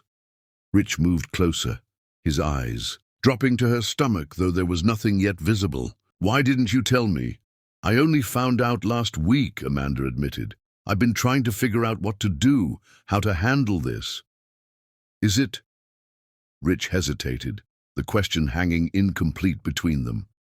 "Yours," Amanda finished softly. "Yes. There's been no one else." The impact of her confirmation was visible in Rich's face, joy and fear and wonder all bleeding together. His hand lifted, hovering near her abdomen but not quite touching. "Our baby," he whispered. The tenderness in his voice brought tears to Amanda's eyes. "Rich, it's so complicated. Mike is ecstatic. He thinks this is the result of his arrangement that I performed a service?" Rich's expression hardened slightly. "Is that what you want him to believe?" Before Amanda could respond, the terrace doors opened, and Mike's assistant, Vanessa, stepped out. Her eyes widened at the sight of them standing so close together, Rich's hand still suspended near Amanda's middle. "Mrs. Topping," she said stiffly. "Mr. Topping is looking for you. The keynote is about to begin." "Thank you, Vanessa," Amanda replied, trying to sound casual. "I'll be right there." As Vanessa retreated, Rich captured Amanda's hand. "We need to talk, properly, privately. This changes everything." "I know," Amanda whispered. "I'll call you tomorrow." But tomorrow never came. Instead, the headline of the business section the next morning carried a bombshell. "Topping Enterprises. CEO's wife in alleged affair with prominent architect." Amanda stared at the article in horror, reading snippets of sources close to the couple, claiming she had betrayed Mike during his business trips, using the headquarters project as cover for romantic meetings with Rich. "What is this?" she demanded when Mike stormed into the kitchen, face thunderous with rage. "I should ask you the same question," he hissed, slamming the newspaper down. "Vanessa saw you last night with Hampton, saw the way he looked at you, the intimate conversation." "This wasn't part of our arrangement, Amanda." "Mike, let me explain." "Explain what?" "That while I was working to give you what you wanted, a baby, you were falling in love with the sperm donor." Mike's voice cracked with fury. "Do you have any idea what this does to my reputation, what people are saying?" "So that's what you're worried about, your reputation?" Amanda felt ice forming around her heart. Not the truth, not our marriage. The truth, Mike laughed bitterly. The truth is that I gave you everything, a perfect life, unlimited resources for fertility treatments, even my pride when I suggested this arrangement, and you repaid me with betrayal. That's not what happened. Mike, if you would just listen. I'm done listening, Mike cut her off. I have a press conference in an hour. I need to get ahead of this before it destroys everything I've built. Cold dread washed over Amanda. What are you going to say? Mike straightened his tie, his expression shifting into the impassive mask she recognized from his hardest business negotiations. What needs to be said? 2 hours later, Amanda watched in stunned disbelief as Mike stood before a gathered press. Corbs, his face a perfect picture of dignified pain. It is with deep personal sadness that I must address the rumors circulating about my marriage, he began. While I had hoped to share joyful news of our expected child after years of fertility struggles, I must instead confirm that my wife, Amanda, has been engaging in an affair with architect Richard Hampton. Gasps rippled through the crowd. Mike continued, his voice breaking at calculated moments. This betrayal comes at a particularly painful time, as we had recently received hope that our latest round of fertility treatments had been successful. I now have reason to question the paternity of the child my wife carries. Amanda sank to the floor of their living room, nausea rising as Mike systematically destroyed her reputation while painting himself as the victim. Not once did he mention his own role in bringing Rich into their lives, the arrangement he had proposed, the years of emotional distance that had driven her to seek connection elsewhere. By evening, her phone was filled with messages, some offering support, others expressing shock and disappointment. The most devastating was from her school principal, gently suggesting she take a leave of absence until the situation resolves. When Mike returned to the penthouse, he found Amanda sitting in the dark, surrounded by packed suitcases. "What's this?" he demanded. "I'm leaving," Amanda said simply. "What you did today was unforgivable." Mike's facade cracked slightly. "Unforgivable? What about what you did? Falling in love with him wasn't part of the plan." "There should never have been a plan, Mike. You can't orchestrate people's lives and emotions like one of your corporate takeovers." Amanda stood, one hand instinctively covering her stomach. "You've saved your reputation by destroying mine. I hope it was worth it. Where will you go?" Mike's voice held no concern, only calculation. "That's no longer your business." Amanda lifted her chin, finding strength she hadn't known she possessed. "But know this, the child I'm carrying is Rich's, not because of your arrangement, but because something real happened between us, something you and I lost years ago." Mike's expression turned to stone. "If you walk out that door, don't expect anything from me. Not support, not understanding, certainly not forgiveness. I stopped expecting those things from you long ago," Amanda replied softly. "The only difference is that now I've stopped pretending it doesn't matter." As Amanda's car pulled away from the building that had been her home for 10 years, she felt equal measures of terror and liberation. Her phone buzzed with a text from Rich. "I'm here, whatever you need." Through the blur of tears, Amanda typed a response with trembling fingers. "I need somewhere safe to fall apart. And then I need to figure out how to put myself back together." What she didn't yet know was that Mike's public betrayal was just the beginning. In the coming weeks, as her pregnancy progressed and her former life disintegrated, Amanda would discover depths of strength she never knew she possessed, and a love worth fighting for, no matter the cost. Chapter 7. Shelter in the Storm. Amanda stared at the cottage's worn wooden door, her suitcases at her feet and uncertainty wrapping around her like the autumn mist. The small property, nestled on the outskirts of the city, had belonged to her grandmother, a peaceful retreat she had inherited years ago, but rarely visited during her marriage to Mike. Now it represented her only sanctuary. Inside, dust covers shrouded the furniture like ghosts of a simpler life. Amanda moved through the space slowly, pulling sheets away to reveal her grandmother's well-loved sofa, the rocking chair where she had told Amanda stories as a child, the small writing desk positioned to catch morning light through east-facing windows. This would be her home now, this and the life growing inside her. Amanda's phone buzzed for the 20th time that day. Most calls she had ignored. Reporters seeking comment, former friends whose curiosity outweighed their loyalty, Mike's lawyers beginning the process of untangling their lives.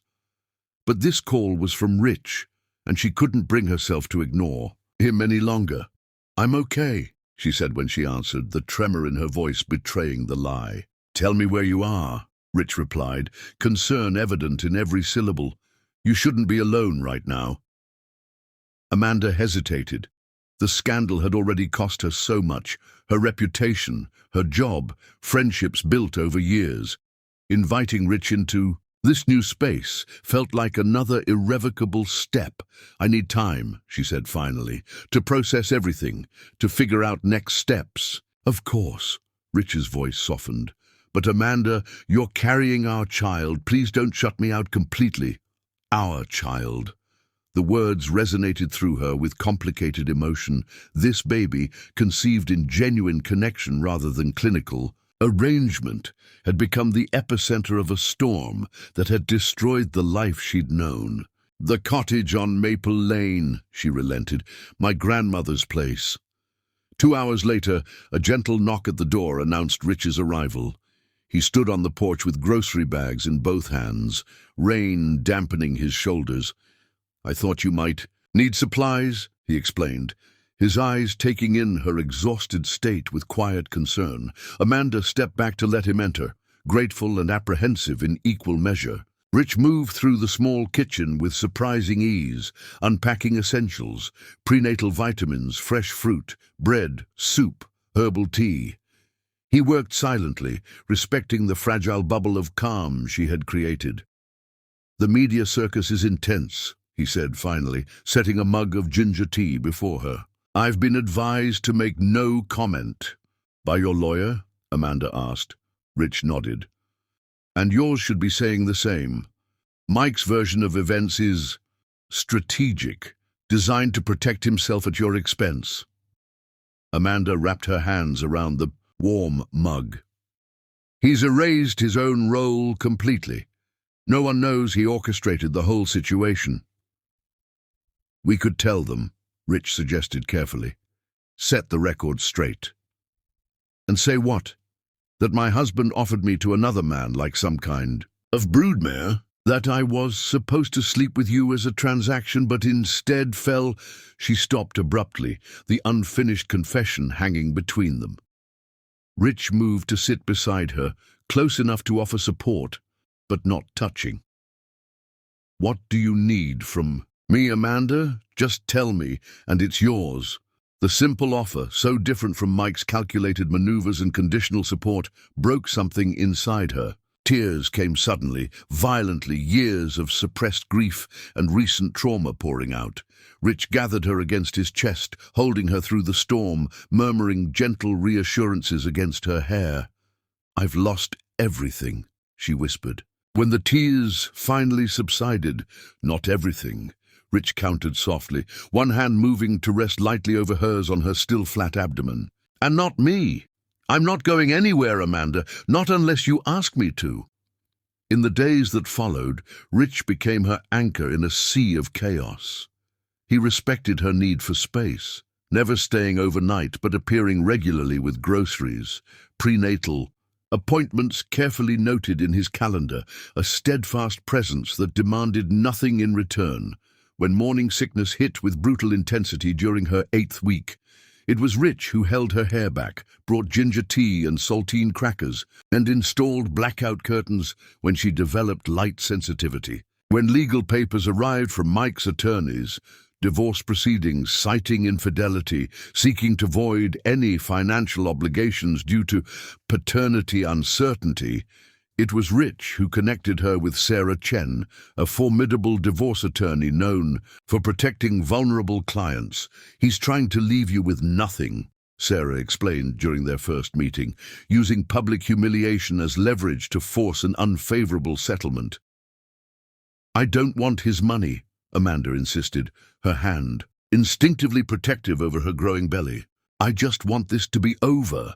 Sarah's expression softened with rare sympathy. "I understand, but this baby deserves security, and you deserve fair treatment after 10 years of marriage. We'll fight for what's right, not what's vindictive." Autumn deepened into winter. The cottage transformed under Rich's careful attention. Weekends found him repairing loose shingles, installing better insulation, converting the small guest room into a nursery with pale green walls and a hand-built crib he crafted himself. "You don't have to do all this," Amanda protested one Saturday, watching him assemble a rocking chair while snow fell softly outside. Rich looked up, his expression serious. "I know I don't have to. I want to. For you, for our child, and yes, for myself too." "Why?" The question emerged before Amanda could stop it. The insecurity, Mike's betrayal, had planted blooming into momentary doubt. Rich set down his tools and crossed to where she stood. Taking her hands in his, he held her gaze steadily. "Because every moment with you feels right in a way nothing else ever has," he said simply. "Because watching you fight through this with such dignity humbles me. Because the thought of raising a child with you fills me with purpose I've never known." He paused, thumbs tracing gentle circles on her wrists. "And because I'm in love with you, Amanda. Not just with the idea of you, or with the mother of my child, but with you. Complicated history, uncertain future, all of it." The confession, so honest and without expectation, pierced the protective shell Amanda had built around her heart. Since leaving Mike, for the first time, she allowed herself to imagine a future beyond survival, a life rebuilt on foundation of genuine connection rather than social expectation or biological imperative. That night, as a winter storm howled, outside, Amanda asked Rich to stay. They lay together in her grandmother's four-poster bed, his body curved protectively around hers, his hand resting on the small swell of her belly, where their child grew stronger each day. "Tell me about the headquarters design," she murmured. As they drifted towards sleep, Rich chuckled, the sound rumbling pleasantly against her back. "You want architecture talk now?" "I want to hear your passion," Amanda explained, lacing her fingers with his. "It reminds me that there's creation beyond destruction, beauty after loss." So Rich spoke softly about sustainable design, about buildings that honored both earth and occupants, about spaces that fostered community rather than isolation. Amanda listened to the cadence of his voice, the excitement that animated his descriptions, so different from Mike's cold corporate calculations of profit and prestige. At 16 weeks, Amanda felt the baby move for the first time, a fluttering sensation like butterfly wings against her insides. She called Rich immediately, words tumbling out in excited disbelief. "Can I come over?" he asked, the eagerness in his voice matching hers. An hour later, Rich knelt before Amanda on the cottage sofa, his hand pressed gently against her rounded abdomen, patience and wonder mingling in his expression. When the baby kicked again, more forcefully this time, his eyes widened with awe. "That's our child," he whispered, voice thick with emotion. "Our baby." Amanda covered his hand with hers, the simple domestic joy of the moment nearly overwhelming. After so much turmoil. "Our baby," she echoed. The 20-week anatomy scan brought news that their child was a girl, perfectly formed and developing right on schedule. Rich wept openly in the ultrasound room, overwhelmed by the grainy image of tiny fingers and a steadily beating heart. "She's beautiful," he kept saying, eyes fixed on the screen. "She's absolutely beautiful." Later, as they celebrated with dinner, at the cottage, Rich presented Amanda with a gift, a delicate silver bracelet with a single charm in the shape of a half-moon. "I thought we could add a charm each year on her birthday," he explained as he fastened it around Amanda's wrist. "A story of her life, told in silver." The thoughtfulness of the gesture, not just the present itself, but the implicit promise of a shared future, brought tears to Amanda's eyes. "What did I do to deserve you?" she whispered. Rich lifted her hand to his lips. "You were yourself, that's all. Just beautifully, authentically yourself." Their growing happiness was shadowed only by the ongoing legal battle with Mike, who had launched a vicious campaign to minimize his financial obligations while maximizing Amanda's public humiliation. Each court filing included strategic leaks to business publications, painting Amanda as calculating and unfaithful, carefully excising his own role in the arrangement that had led to her pregnancy. "He's getting desperate," Sarah reassured Amanda after a particularly brutal story appeared in the financial press. "We have documentation of the fertility treatments, witnesses who knew about his condition. If pushed, we can prove he initiated the contact with Rich." "I don't want to drag this through the courts," Amanda sighed, exhaustion evident in every line of her body. "The stress isn't good for the baby." "Then perhaps it's time we approach this differently," Sarah suggested.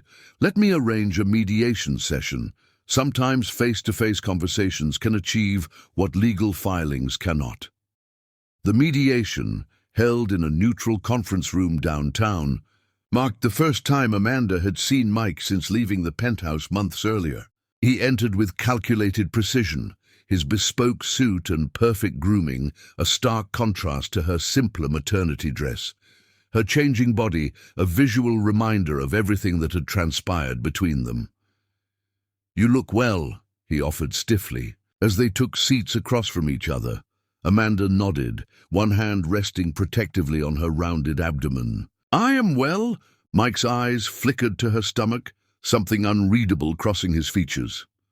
"And the baby?" "She's healthy," Amanda replied, the automatic "our daughter" dying on her lips. This child had never been theirs, a reality Mike had made abundantly clear through his public disavowal. The mediation proceeded with tense formality, both sides presenting terms for division of assets, ongoing support, finalization of the divorce. Mike remained coldly strategic throughout, his corporate mask firmly in place. It was only when discussing the penthouse, the home they had shared for a decade, that emotion finally cracked through his facade. "You never loved me," he said suddenly, interrupting Sarah's point about equitable distribution.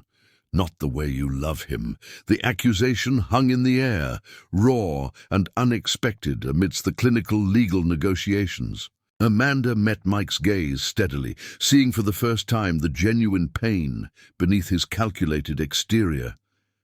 "I did love you, Mike," she said quietly, "for many years. But somewhere along the way, we stopped seeing each other as people. I became a potential mother, and nothing more. You became a provider, a problem solver. We lost ourselves in roles instead of growing as partners." Mike's jaw tightened. "And Hampton? What role does he play in your life?" "He sees me," Amanda answered simply.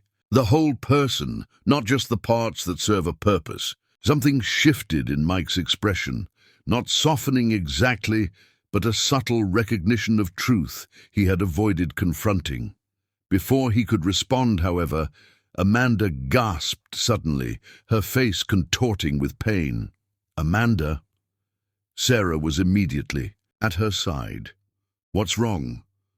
"The baby," Amanda managed through gritted teeth. "Something's not right." The next hours passed in a blur of emergency rooms, concerned doctors, monitors tracking fetal heartbeat and maternal vitals. "Preterm labor," the doctors explained, "brought on by stress, potentially dangerous at only 24 weeks gestation." Rich arrived at the hospital in record time, his face ashen with fear as he rushed to Amanda's bedside. "I'm here," he promised, grasping her hand as if it were a lifeline. "I'm right here." Through medication and careful monitoring, the contractions eventually subsided. The crisis passed, but the doctor's warning remained clear. Significant bed rest, minimal stress, vigilant prenatal care to prevent recurrence. What stunned Amanda, as she prepared to leave the hospital the following day, was the arrangement that awaited her. Mike had silently coordinated with Rich, their mutual concern for her health temporarily overriding their antagonism. A specialized transport service would take her home. A visiting nurse would check on her daily. All medical expenses would be covered without question. Why? Amanda asked when Sarah explained the arrangements. Whatever else he might be, Sarah replied carefully. Mike Topping doesn't want harm to come to you or the baby.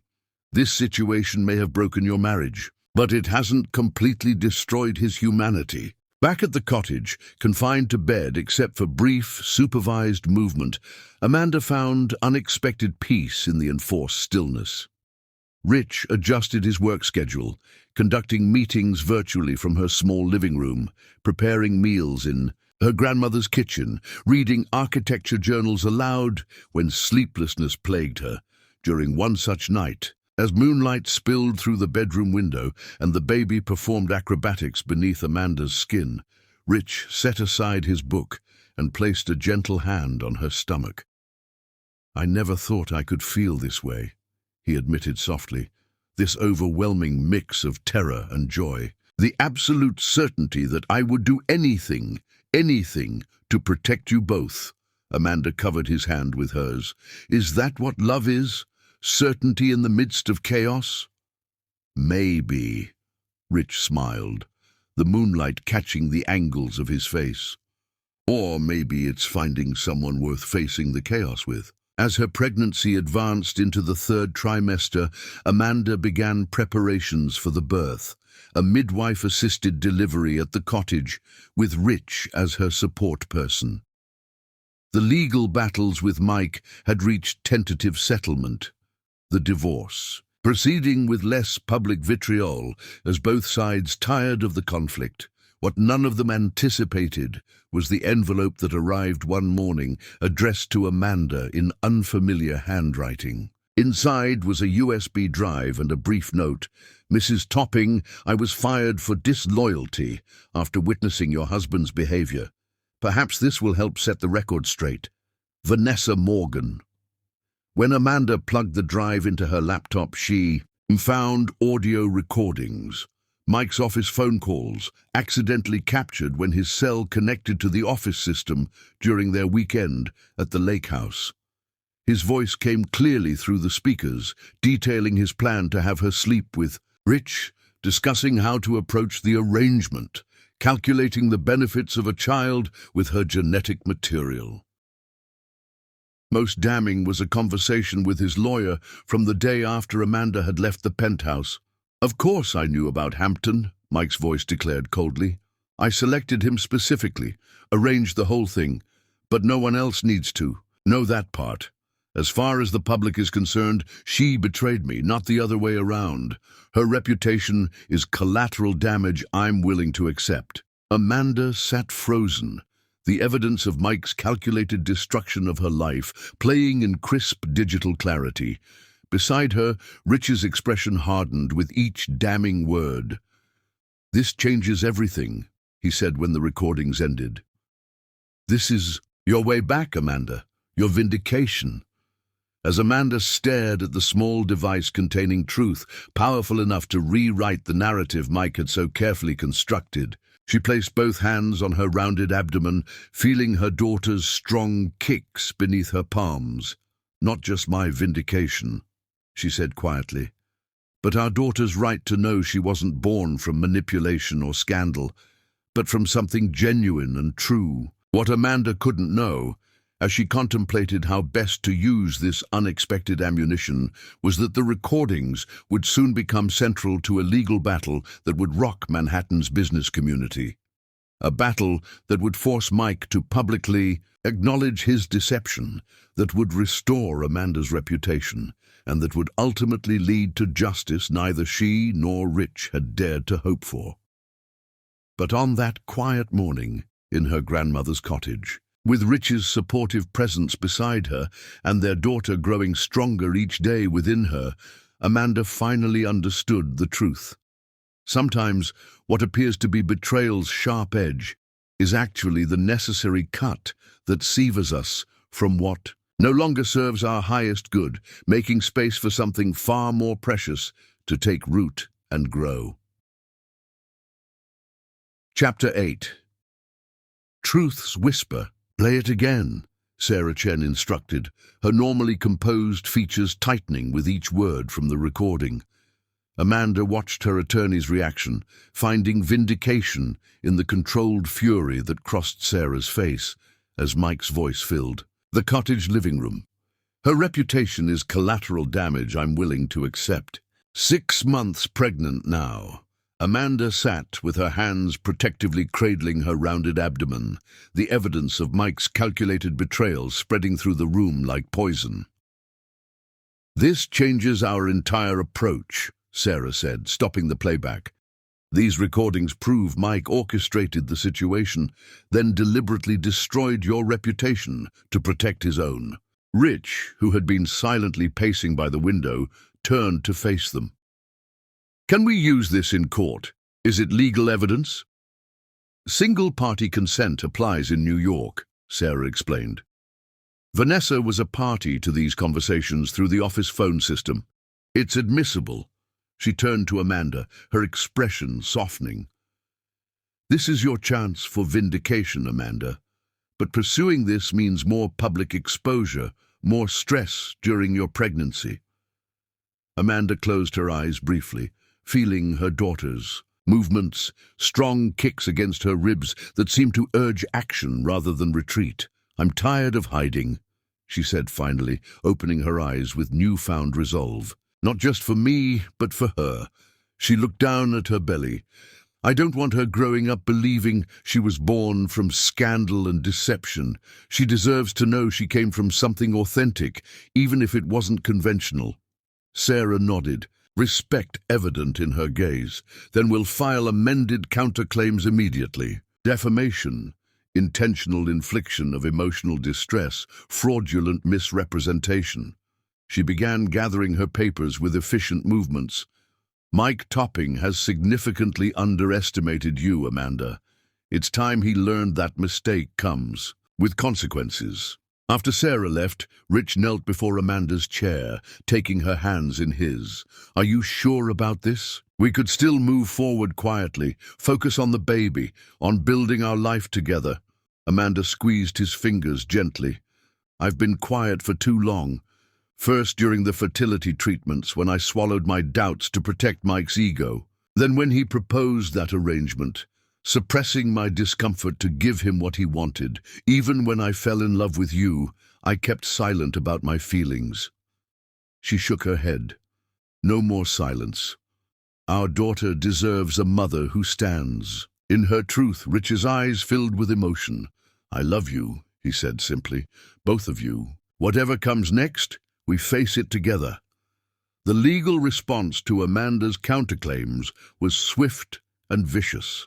Mike's attorneys filed motions to suppress the recordings, question their authenticity, and doubled down on portraying Amanda as calculating and manipulative. "He's scared," Sarah reassured Amanda during a tense phone call. "These are desperate tactics from someone who knows he's losing control of the narrative." Indeed, as copies of the recordings found their way to select journalists, the public tide began to turn. Articles questioning Mike's version of events appeared in business publications. Former fertility clinic staff came forward confirming Mike's medical condition and the years of treatments. Even Mike's assistant, Vanessa, gave an exclusive interview detailing the toxic work environment that developed as Mike became increasingly obsessed with having a child at any cost. Through it all, Amanda focused on preparing for her daughter's birth. Rich transformed the cottage into a sanctuary, installing better heating, creating a peaceful nursery with walls the color of dawn, building bookshelves to hold the children's stories Amanda had collected over years of teaching. "Read to her," Rich encouraged one evening, placing a book in Amanda's hands as they sat in the nursery's rocking chair. "She should know your voice telling stories." Amanda opened the book, a tale of a bird who discovered her song after losing her nest, and began to read. Rich sat on the floor beside her, one hand resting on her belly, smiling when their daughter kicked at the sound of her mother's voice. These quiet moments sustained Amanda through the building legal storm. Mike's attorneys requested depositions, demanded medical records, threatened to expose every detail of her relationship with Rich. "Let them," Amanda told Sarah during a particularly tense preparation session. "I have nothing to hide." Mike orchestrated this situation, then blamed me when it didn't follow his script. "I won't be ashamed of finding genuine connection where he expected only transaction." The deposition itself proved grueling. 8 hours of Mike's attorneys attempting to twist Amanda's words, to paint her as opportunistic and unfaithful. They questioned the paternity of her child, implied she had manipulated Rich, suggested she had always planned to leave Mike once pregnancy was achieved. Through it all, Amanda remained steadfast, her voice never wavering as she recounted the truth. The years of painful fertility treatments, Mike's growing emotional distance, his shocking proposal at the lake house, the genuine feelings that developed between her and Rich. "Did you intend to fall in love with Mr. Hampton?" Mike's lead attorney asked, his tone suggesting the answer was predetermined. Amanda met his gaze directly. "No, I intended to follow my husband's arrangement, believing it might save our marriage. But what Mike failed to understand is that human hearts aren't corporate assets to be leveraged and controlled. When someone sees you, truly sees you, after years of being reduced to your reproductive potential, that connection can't be regulated by contractual terms." Her quiet dignity during the proceedings impressed even opposing counsel. When the deposition ended, Sarah squeezed her hand with rare emotion. "You were magnificent." That evening, exhausted beyond measure, Amanda lay in bed while Rich gently massaged her swollen feet. "One day," she murmured, half asleep, "we'll tell our daughter about all this." Rich looked up, his hands stilling. "What will we say?" "That love finds its way through the most unlikely circumstances," Amanda replied, her eyes drifting closed. "That sometimes you have to lose what you thought you wanted to find what you truly need."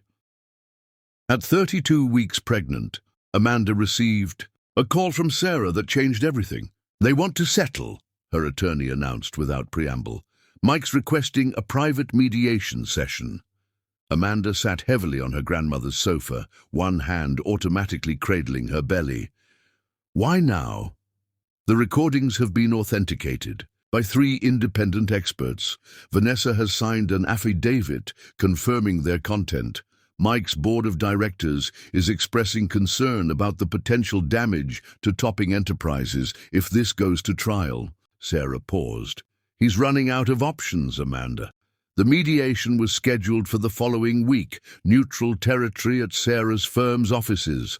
Amanda arrived with Rich and Sarah, her advanced pregnancy now impossible to disguise in even the most forgiving maternity dress.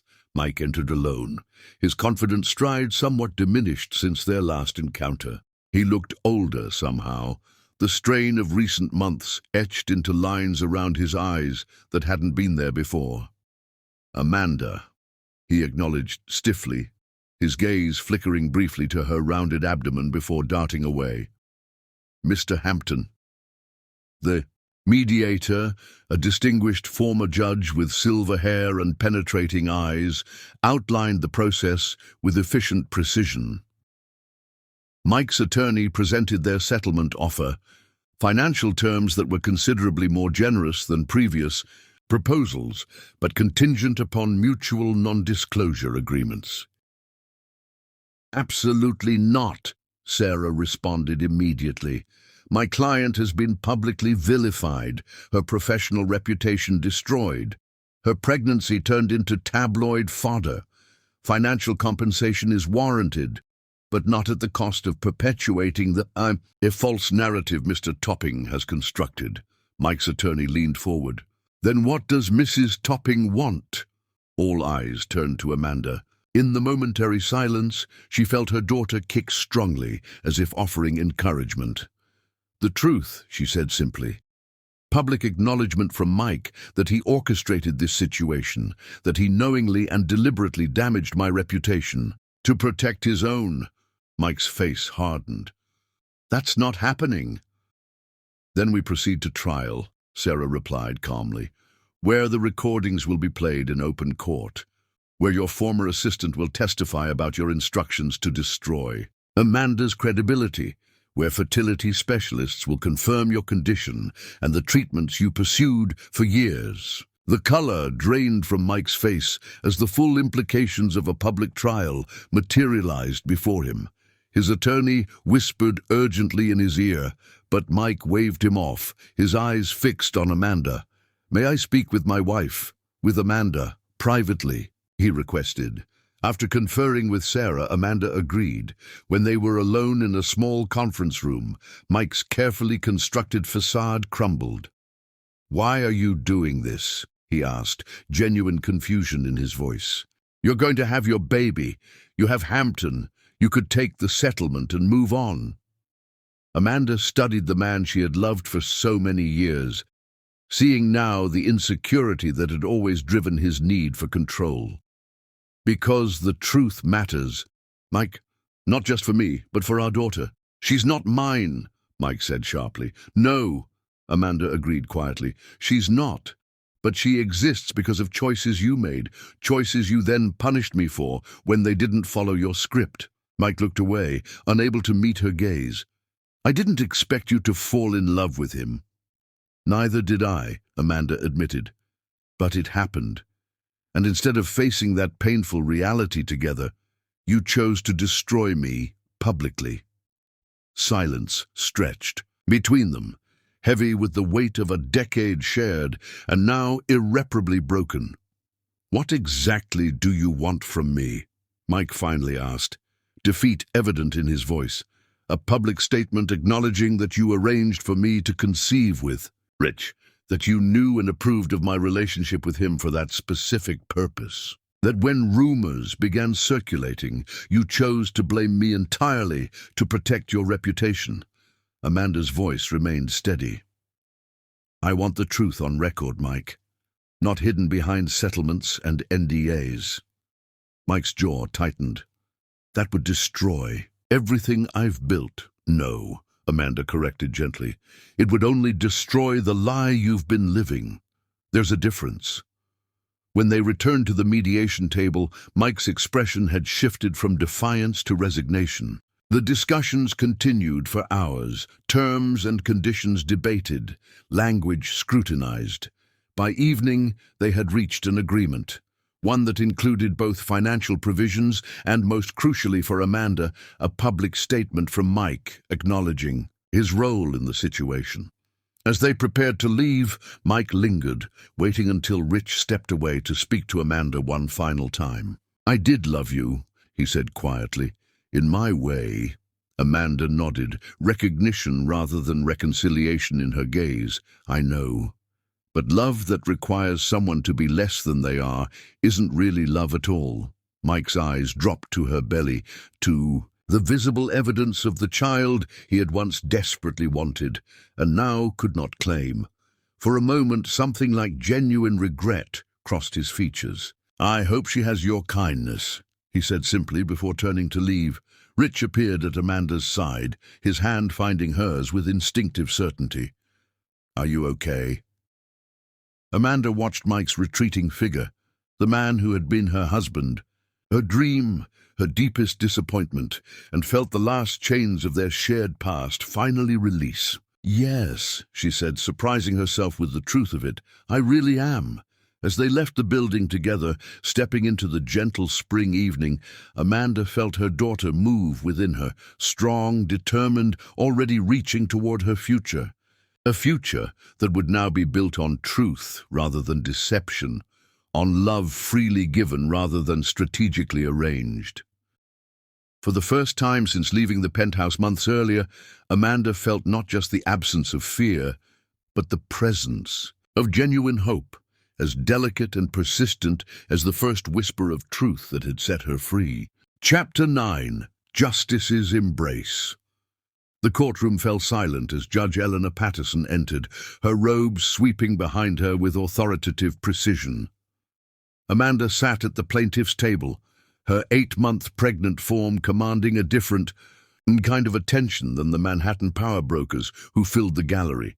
Rich sat directly behind her, close enough that she could feel his reassuring presence without turning.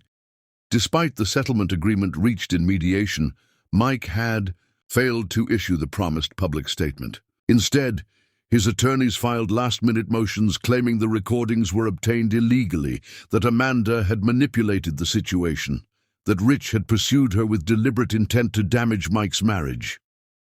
"All rise," the bailiff announced. "The Superior Court of New York County is now in session, the Honorable Judge Patterson presiding." The final hearing in Baldwin versus Topping had drawn media attention beyond the business press, becoming a society scandal that captivated the city. At stake was not just the division of assets or the finalization of a divorce, but reputations, legacies, and the truth about a child's conception. "Your Honor," Sarah began after the formalities concluded, "we are here because Mr. Topping has failed to comply with the terms of our mediated settlement. Specifically, he has not issued the public statement acknowledging his role in the circumstances that led to my client's pregnancy." Mike's attorney rose immediately. "Your Honor, my client is prepared to comply with the financial terms of the settlement, but new evidence suggests the statement would be based on potentially fraudulent claims. We request—" "Enough," Judge Patterson interrupted, her piercing gaze moving between the attorneys. "I've reviewed the mediated agreement, the subsequent filings, and the evidence submitted by both parties." She turned toward Mike, who sat rigidly at the defense table. "Mr. Topping, this court does not look kindly on parties who negotiate in bad faith." "Your Honor," Mike's attorney tried again, "my client—" "Your client," Judge Patterson cut in sharply. "Recorded conversations reveal orchestrated a situation where his wife would conceive a child with another man, then publicly accused her of infidelity when the arrangement became known. These are not disputed facts, Counselor." The gallery erupted in murmurs, silenced quickly by the judge's stern glance. "Mrs. Topping," Judge Patterson addressed Amanda directly, using her married name for legal purposes, "you have asked this court to enforce the settlement agreement, specifically the public acknowledgement of Mr. Topping's role. Is that correct?" Amanda nodded, placing one hand protectively over her belly. "Yes, Your Honor. Not for financial gain or vindictiveness, but so that my daughter won't grow up believing she was conceived in scandal or deception." The simple dignity of her response seemed to resonate with the judge, whose expression softened momentarily. "Mr. Topping," Judge Patterson turned to Mike, "would you like to make a statement to this court before I rule?" Mike rose slowly, his usual commanding presence diminished by the circumstances. For a moment, he looked directly at Amanda, something unreadable passing across his features. "Your Honor," he began, his voice steady despite the visible tension in his shoulders, "I agreed to the settlement terms under the understanding that certain aspects would remain confidential. A public statement would irreparably damage my business interests and personal reputation." "Your reputation," Judge Patterson observed dryly, "appears to be built on a carefully constructed narrative that omits significant truths. This court is not concerned with protecting such constructions." Before Mike could respond, Amanda gasped sharply, doubling over at the plaintiff's table. A murmur ran through the courtroom as Sarah immediately moved to her side. "Your Honor," Sarah called, alarm evident in her voice. My client needs medical attention. I believe she's in labor. The courtroom erupted into controlled chaos. Judge Patterson immediately ordered her clerk to call an ambulance. Rich vaulted the barrier separating the gallery from the court floor, kneeling beside Amanda's chair. Breathe. With me, he urged, his voice a calm anchor amidst her pain. Just like we practiced. Amanda gripped his hand with surprising strength, her face contorting with another contraction. It's too early, she managed between labored breaths. She's not due for 3 more weeks. Within minutes, paramedics arrived, efficiently transferring Amanda to a stretcher. As they prepared to move her, Judge Patterson approached, her judicial severity replaced by human concern. This hearing is suspended, she announced, but not concluded. Her gaze shifted pointedly to Mike, who stood frozen at the defense table. We will reconvene when Mrs. Topping's medical situation stabilizes. Thank you, Your Honor, Sarah acknowledged, gathering Amanda's belongings as the paramedics began moving the stretcher. Rich never left Amanda's side, his hand firmly clasped in hers as they navigated the courthouse corridors toward the waiting ambulance. Behind them, reporters called questions, photographers captured the dramatic exit, and curious onlookers whispered speculations. None of it mattered to Amanda, whose world had narrowed to the rhythm of contractions and the pressure building in her lower back. Rich's voice remained her constant, murmuring encouragement and love as Manhattan streaked past the ambulance windows. At the hospital, the medical team moved with urgent efficiency. 36 weeks, elevated blood pressure, signs of preeclampsia. The intake nurse catalogued as they transferred Amanda to a delivery room. The baby, Amanda gasped as monitors were attached and IVs inserted. Is she okay? The obstetrician on call, a woman with kind eyes and confident hands, checked the fetal monitor. Strong heartbeat. She's handling this well, but we need to monitor. You both closely. Preeclampsia can be serious. Rich stood at Amanda's bedside, his face pale but determined as he brushed damp hair from her forehead. You're incredible, he told her. So strong. Our daughter is lucky to have you as her mother. Hours passed in a blur of pain, medical interventions, and increasingly urgent discussions among the medical team. Amanda's blood pressure continued rising despite medication, her body swelling visibly as proteins spilled into her bloodstream. We need to perform an emergency C-section, the obstetrician finally announced. Your preeclampsia is progressing rapidly. It's safest for both you and the baby to deliver now. Terror and determination warred within Amanda as they prepared her for surgery. Rich, now dressed in sterile scrubs, held her hand throughout the procedure, his voice steady even, as his eyes betrayed his fear. You're doing great, Amanda, he whispered. Just breathe. I'm right here. Here she comes, the doctor announced minutes later, and a thin cry filled the operating room, indignant and perfect. She's beautiful, Rich whispered, tears streaming unashamedly down his face as the nurses quickly assessed the tiny girl. Amanda, she's absolutely beautiful. Amanda caught only a glimpse of her daughter, a flash of dark hair, impossibly small fingers, before the medical team whisked the baby to the NICU for observation. Rich, go with her, she urged. Don't leave her alone. As Rich followed their daughter, Amanda felt darkness creeping at the edges of her consciousness. The last thing she heard was the urgent voice of the obstetrician. Her pressure's dropping. We need blood now.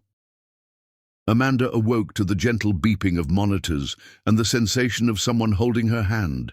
Opening her eyes required monumental effort, her lids heavy as if weighted with sand. There you are, Rich's voice came softly, his face swimming into focus. Welcome back. The baby, Amanda whispered, her throat raw and dry. Rich's smile was radiant, despite the exhaustion evident in his face. She's perfect. 5 pounds, 3 ounces, healthy lungs, strong heart. They're monitoring her in the NICU, but she's doing remarkably well for being early. What happened? Amanda asked, becoming aware of the IV lines and monitors surrounding her. You had postpartum hemorrhaging after the C-section, Rich explained, his voice catching slightly.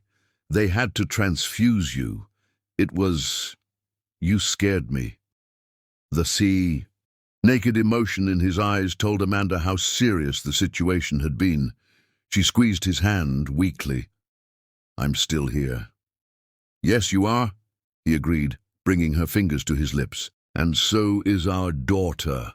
When can I see her? Amanda asked, attempting to shift her position and wincing at the pain from her incision.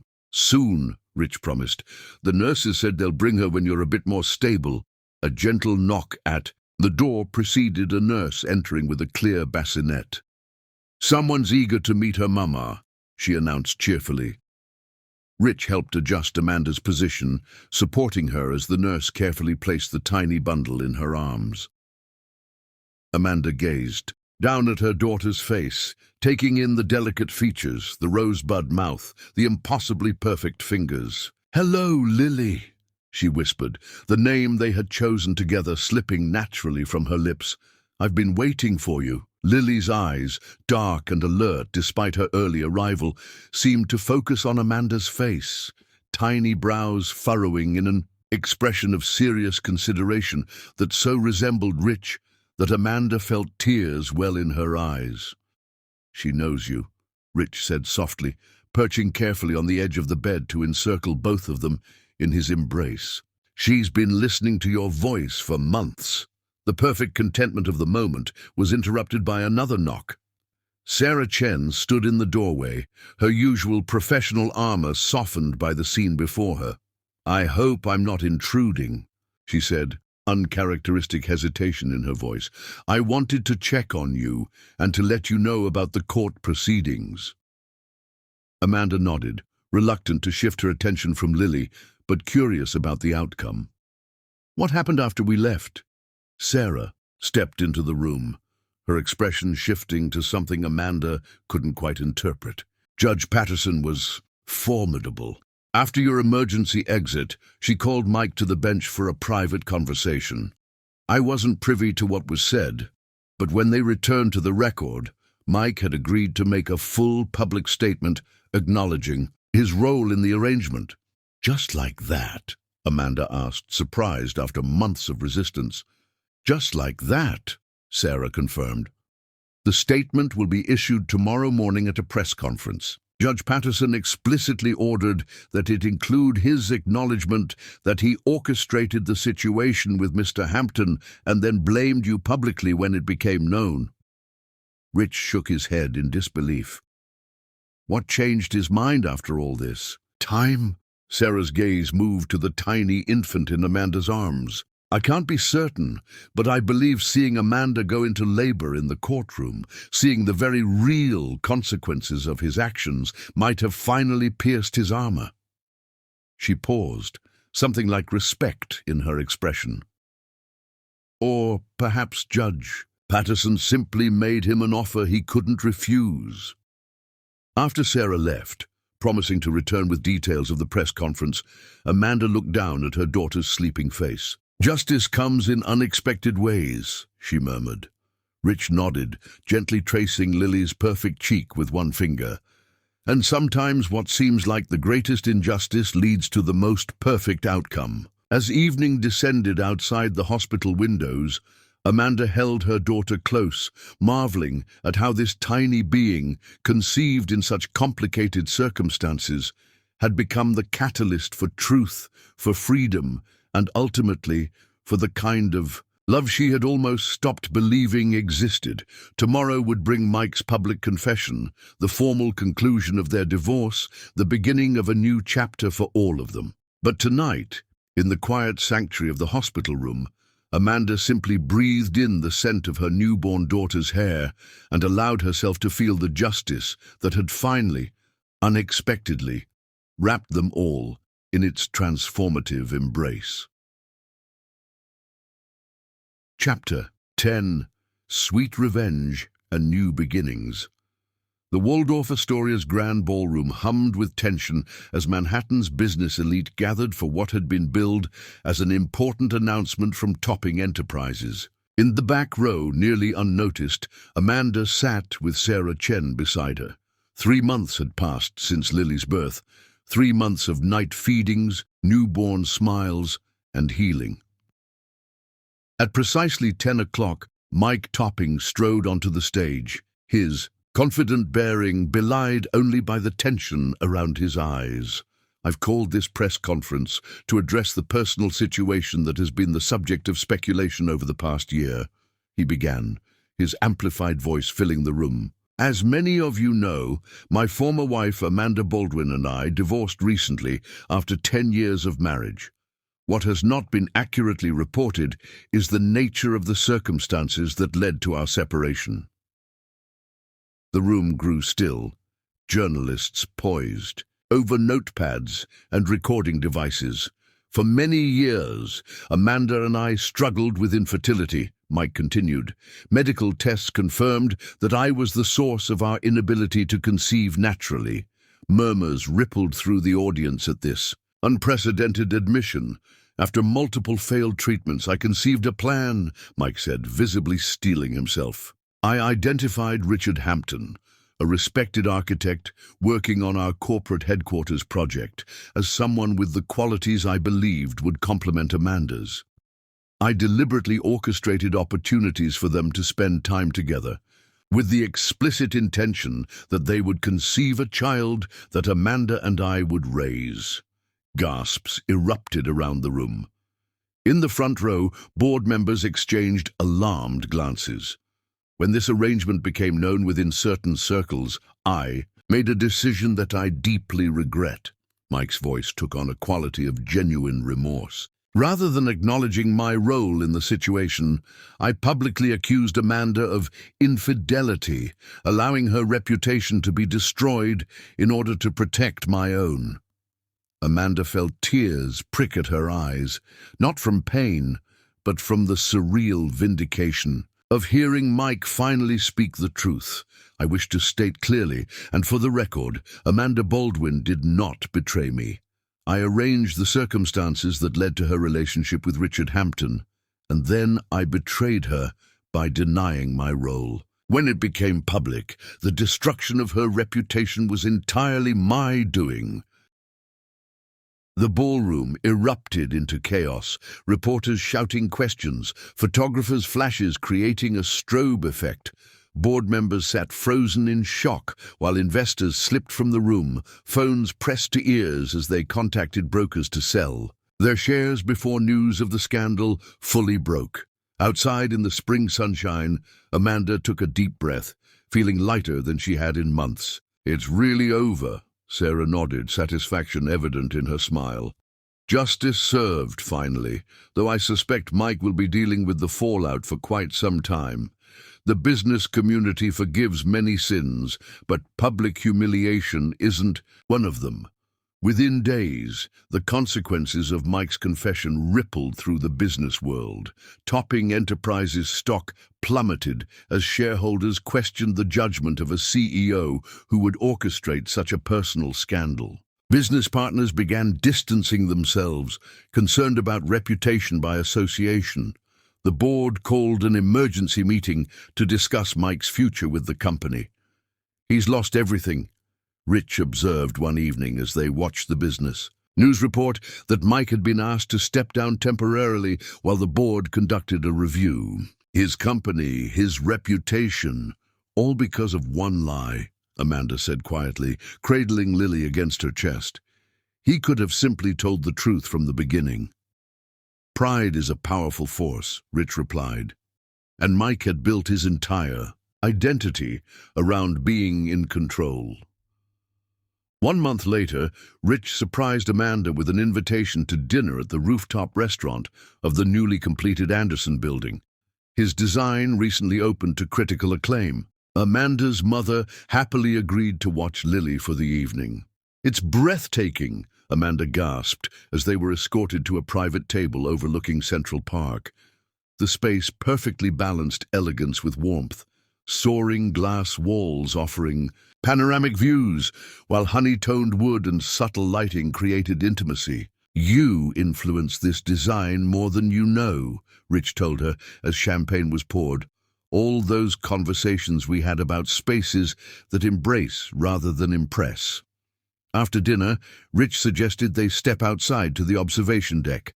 The spring evening had turned slightly cool, and he wrapped his jacket around her shoulders as they stood at the railing, Manhattan spread before them like a glittering carpet. "I brought you here for a reason," Rich said, his voice carrying a nervous edge Amanda rarely heard. "When I designed this building, I created something special on this rooftop." He led her to a section of the deck, partially screened by architectural plantings. There, nestled among the decorative tiles, was a perfect inlay of a mother cradling an infant, surrounded by a pattern that Amanda recognized with a start as the constellations visible the night they had first been together. "Rich," she breathed, fingers tracing the beautiful mosaic. "It's us. The building's owners think it's just a decorative element," Rich explained, his eyes never leaving her face. "But I know it's our beginning." As Amanda stood mesmerized by the unexpected tribute, Rich dropped to one knee before her. From his pocket, he withdrew a ring, not ostentatious diamonds like the one Mike had given her years ago, but a band of warm rose gold set with a single, perfect sapphire the color of twilight. "Amanda Baldwin," he said, his voice steady despite the emotion evident in his eyes. "Our story began in the most unconventional way imaginable. What started as an arrangement became the most authentic love I've ever known." Tears filled Amanda's eyes as Rich continued, "I love you, your strength, your compassion, your unwavering courage. I love our daughter, this miraculous gift we created together. I want to build a life with you both, one day at a time, with honesty and trust as our foundation." The ring caught the last golden rays of sunset as he held it toward her.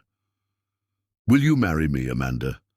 Not because of circumstances or expectations, but simply because we choose each other, every day." "Yes," Amanda whispered, joy expanding in her chest until she could barely breathe. "Yes, Rich, I choose you. I always will." As he slipped the ring onto her finger and rose to gather her in his arms, Amanda felt the final piece of her heart heal. Their kiss, witnessed only by the city spread below them, sealed a promise born not from calculation or compromise, but from love freely given and gratefully received. Later that night, as they returned to the cottage where Lily slept peacefully, in her grandmother's arms, news alerts chimed on both their phones. Breaking, topping Enterprise's board, votes to remove CEO following scandal. Amanda silently switched off her phone, choosing instead to focus on the present, her daughter's perfect sleeping face, the weight of Rich's ring on her finger, the future they would build together from the unexpected ashes of her past. "No regrets?" Rich asked softly. Finding her on the porch where she had stepped out to breathe in the night air, Amanda turned to him, her expression serene. "How could I regret anything that led me here? To you, to Lily, to myself?" She glanced down at her. Ring, the sapphire capturing starlight. Mike lost everything because he couldn't bear the truth. But in losing what I thought was everything, I found what actually matters. Rich gathered her close, their silhouettes merging into one as they stood bathed in moonlight. Behind them, the cottage glowed with warmth and promise. Not a temporary shelter in the storm, but the foundation of a new beginning neither could have imagined when their paths first crossed. "To truth," Rich murmured against her hair. "To love," Amanda added, turning her face up to his. And as their lips met in a kiss that tasted of future and forgiveness, Amanda knew with absolute certainty that their unconventional beginning had led to the most authentic love story of all. One written not in grand gestures or perfect circumstances, but in honest hearts finally finding their way home.